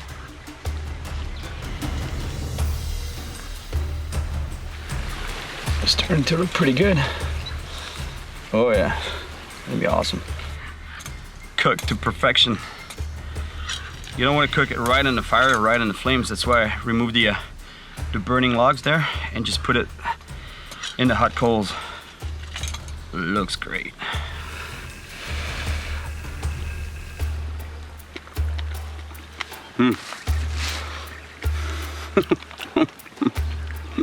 It's awesome. Really good. So tasty. It's not chewy at all. It's perfect. Seriously, it's a... Come on, Jesse. Give it a shot, man. All right. You're not gonna die. This is eel. I'll try it. It's really good. There you go. So? It's not bad. You look nervous. Hey, we've seen way worse than this. Looks like a snake. It's actually just a snake is more chewy. You know, we've had snake before. This is just an eel. Chris, you want some? There you go. You guys crack me up. Hey, come on, we've had monkey, we've had snakes, we've had everything.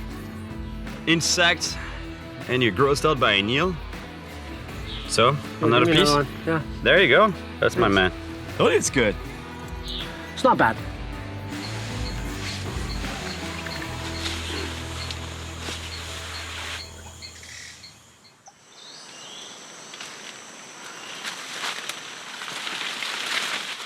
Since we ate the second eel, I have no choice but to find some new bait.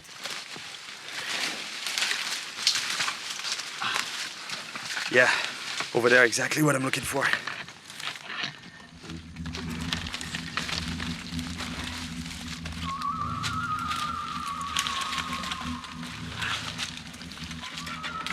Look right there, that plant.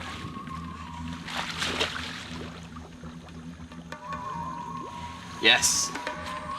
I hate plastic bottles. They're so bad for the planet, but at least this one is gonna come in handy.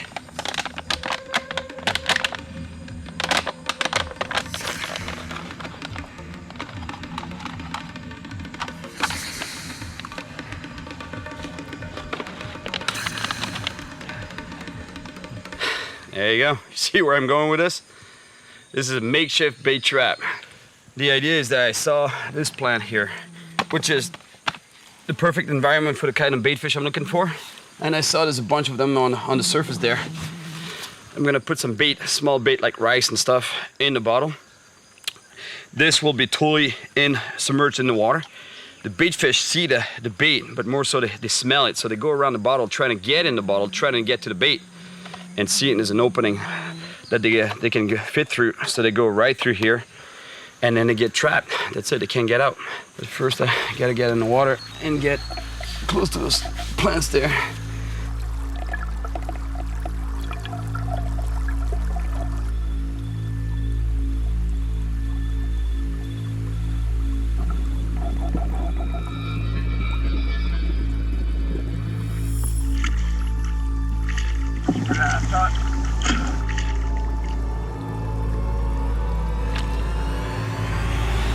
Thicker plants over there, see? Devours, that's what they're called. I don't even know their name in English. Those bait fish, they love those type of environments. They love those plants, but they hate the light of day. So usually they'll be in the thicker stuff, you know, where light penetration is at the lowest. And it should be there. The problem is I gotta swim underneath that mat all the way to there. And it's a very good environment for anacondas. Anacondas can grow to almost 30 feet long and are constrictor snakes. They have no venom, but are so powerful they can wrap around their prey and squeeze them to death, or even drown them.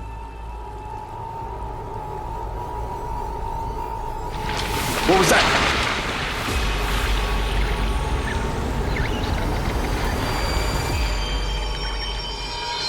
Oh, it's a tapir. Nice. What a relief. An animal that's completely harmless.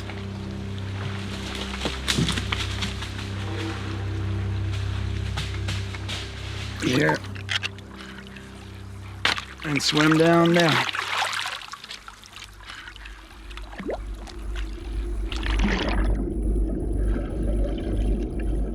I have to put my bait trap underneath these floating plants at their thickest point.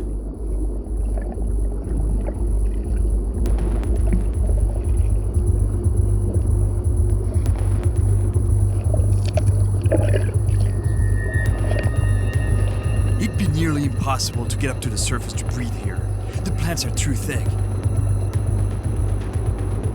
I place my trap and start making my way back out.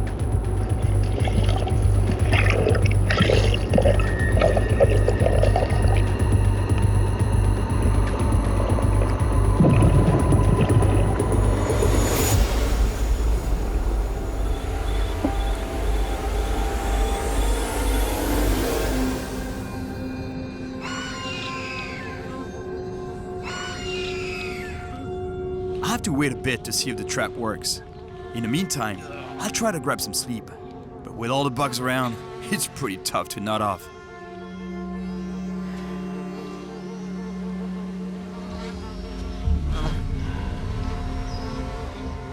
In the Amazon, there's always something close by, ready to eat you. And I've noticed that as soon as you stop moving, the vultures begin to close in.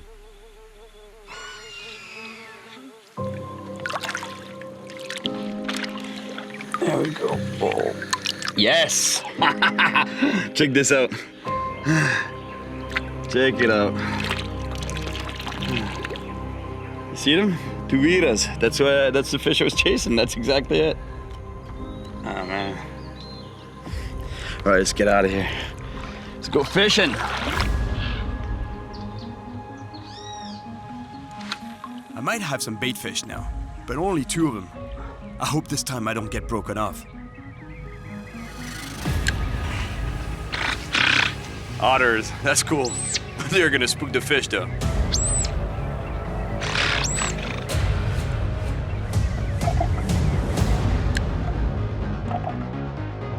Bite, bite, bite, bite. Ah!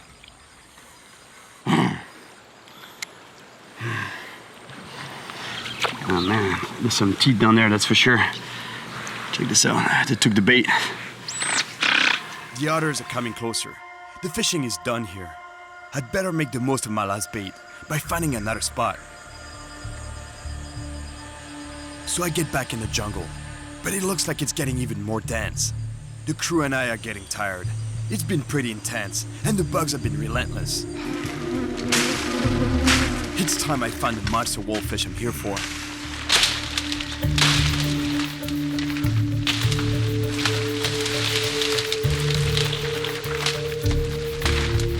Guys, I think I found lunch.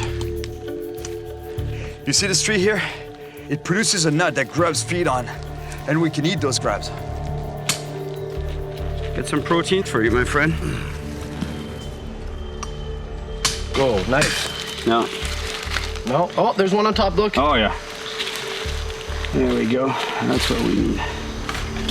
My favorite. There you go. Grubs. Here he is. Some protein. Here he is. You've been there already, right? Full of protein. Take the head off. Yeah, right here. Ooh, nice and juicy. My favorite. This will get you going. That's what you need. The best thing you could eat in the jungle. Yep. This one's empty. You see? You see the hole there? He burrowed through the shell. There was actually two grubs in there.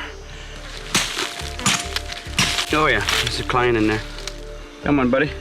There you go.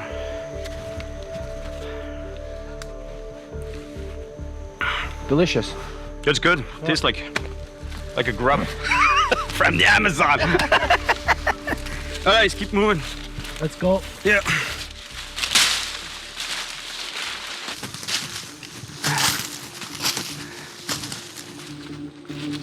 I didn't think there was anyone around for miles. But that doesn't seem to be the case. Hola. Olá. Como está? Bem. Que procuras? Estou aqui de pesca. De pesca. Buscando um trairão. E você que está procurando? Ouro. Buscando ouro. É, ouro. He tells me that he's a gold prospector, and that this is a good area for that. Tem ouro. Tem muito? Bastante ouro. Conhece um pouco da pesca aqui? Sim, aqui do tem, peixe? Aqui tem bastante trairão grande. Sim? Sim. Como grande? Grande, assim. Sério? É, 16 quilos, 14 quilos, 15 quilos. Tem bastante trairão grande. Não. Ó.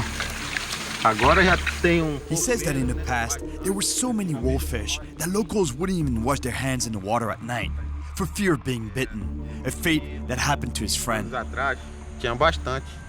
O meu parceiro, que tinha bateia, aí o trairão vem pelo barulho, pensa que é comida e...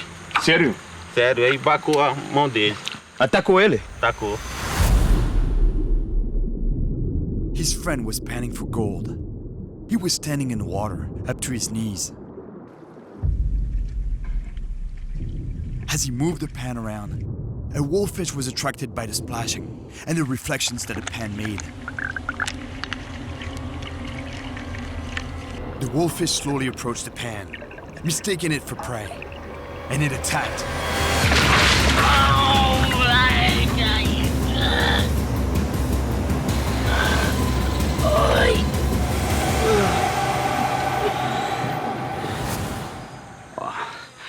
I told you. I mean, I've heard stories like that in the Amazon. Que história. O que está comendo ele? Tá comendo macaco. Cabeça do macaco. É. Verdade. Isso? É bom? É, cabeça de macaco. Muito bom. Muito. Você? Dá mais de inteligência? Mais inteligente. the prospector offers to take me further upriver, to a place where locals have seen very large wolffish. Oh man, it feels nice to be on a boat.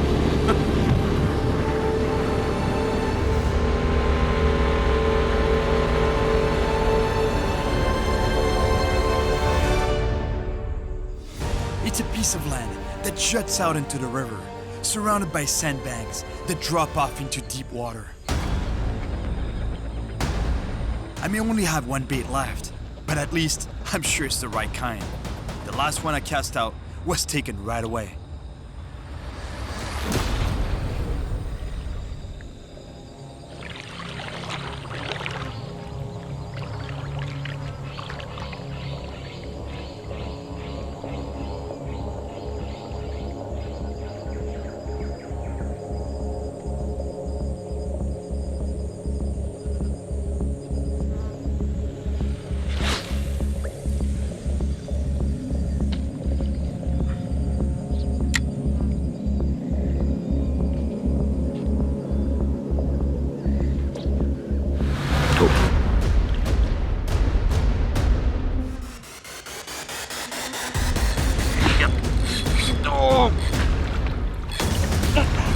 Here we go.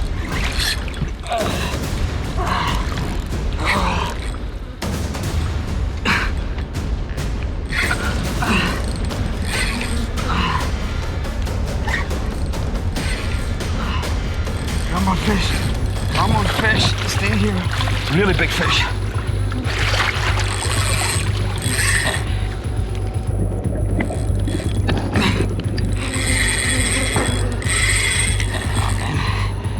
Pulling me.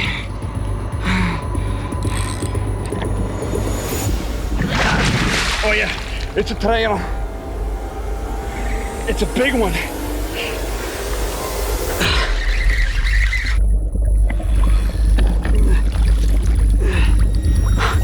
He's a brute. He's huge.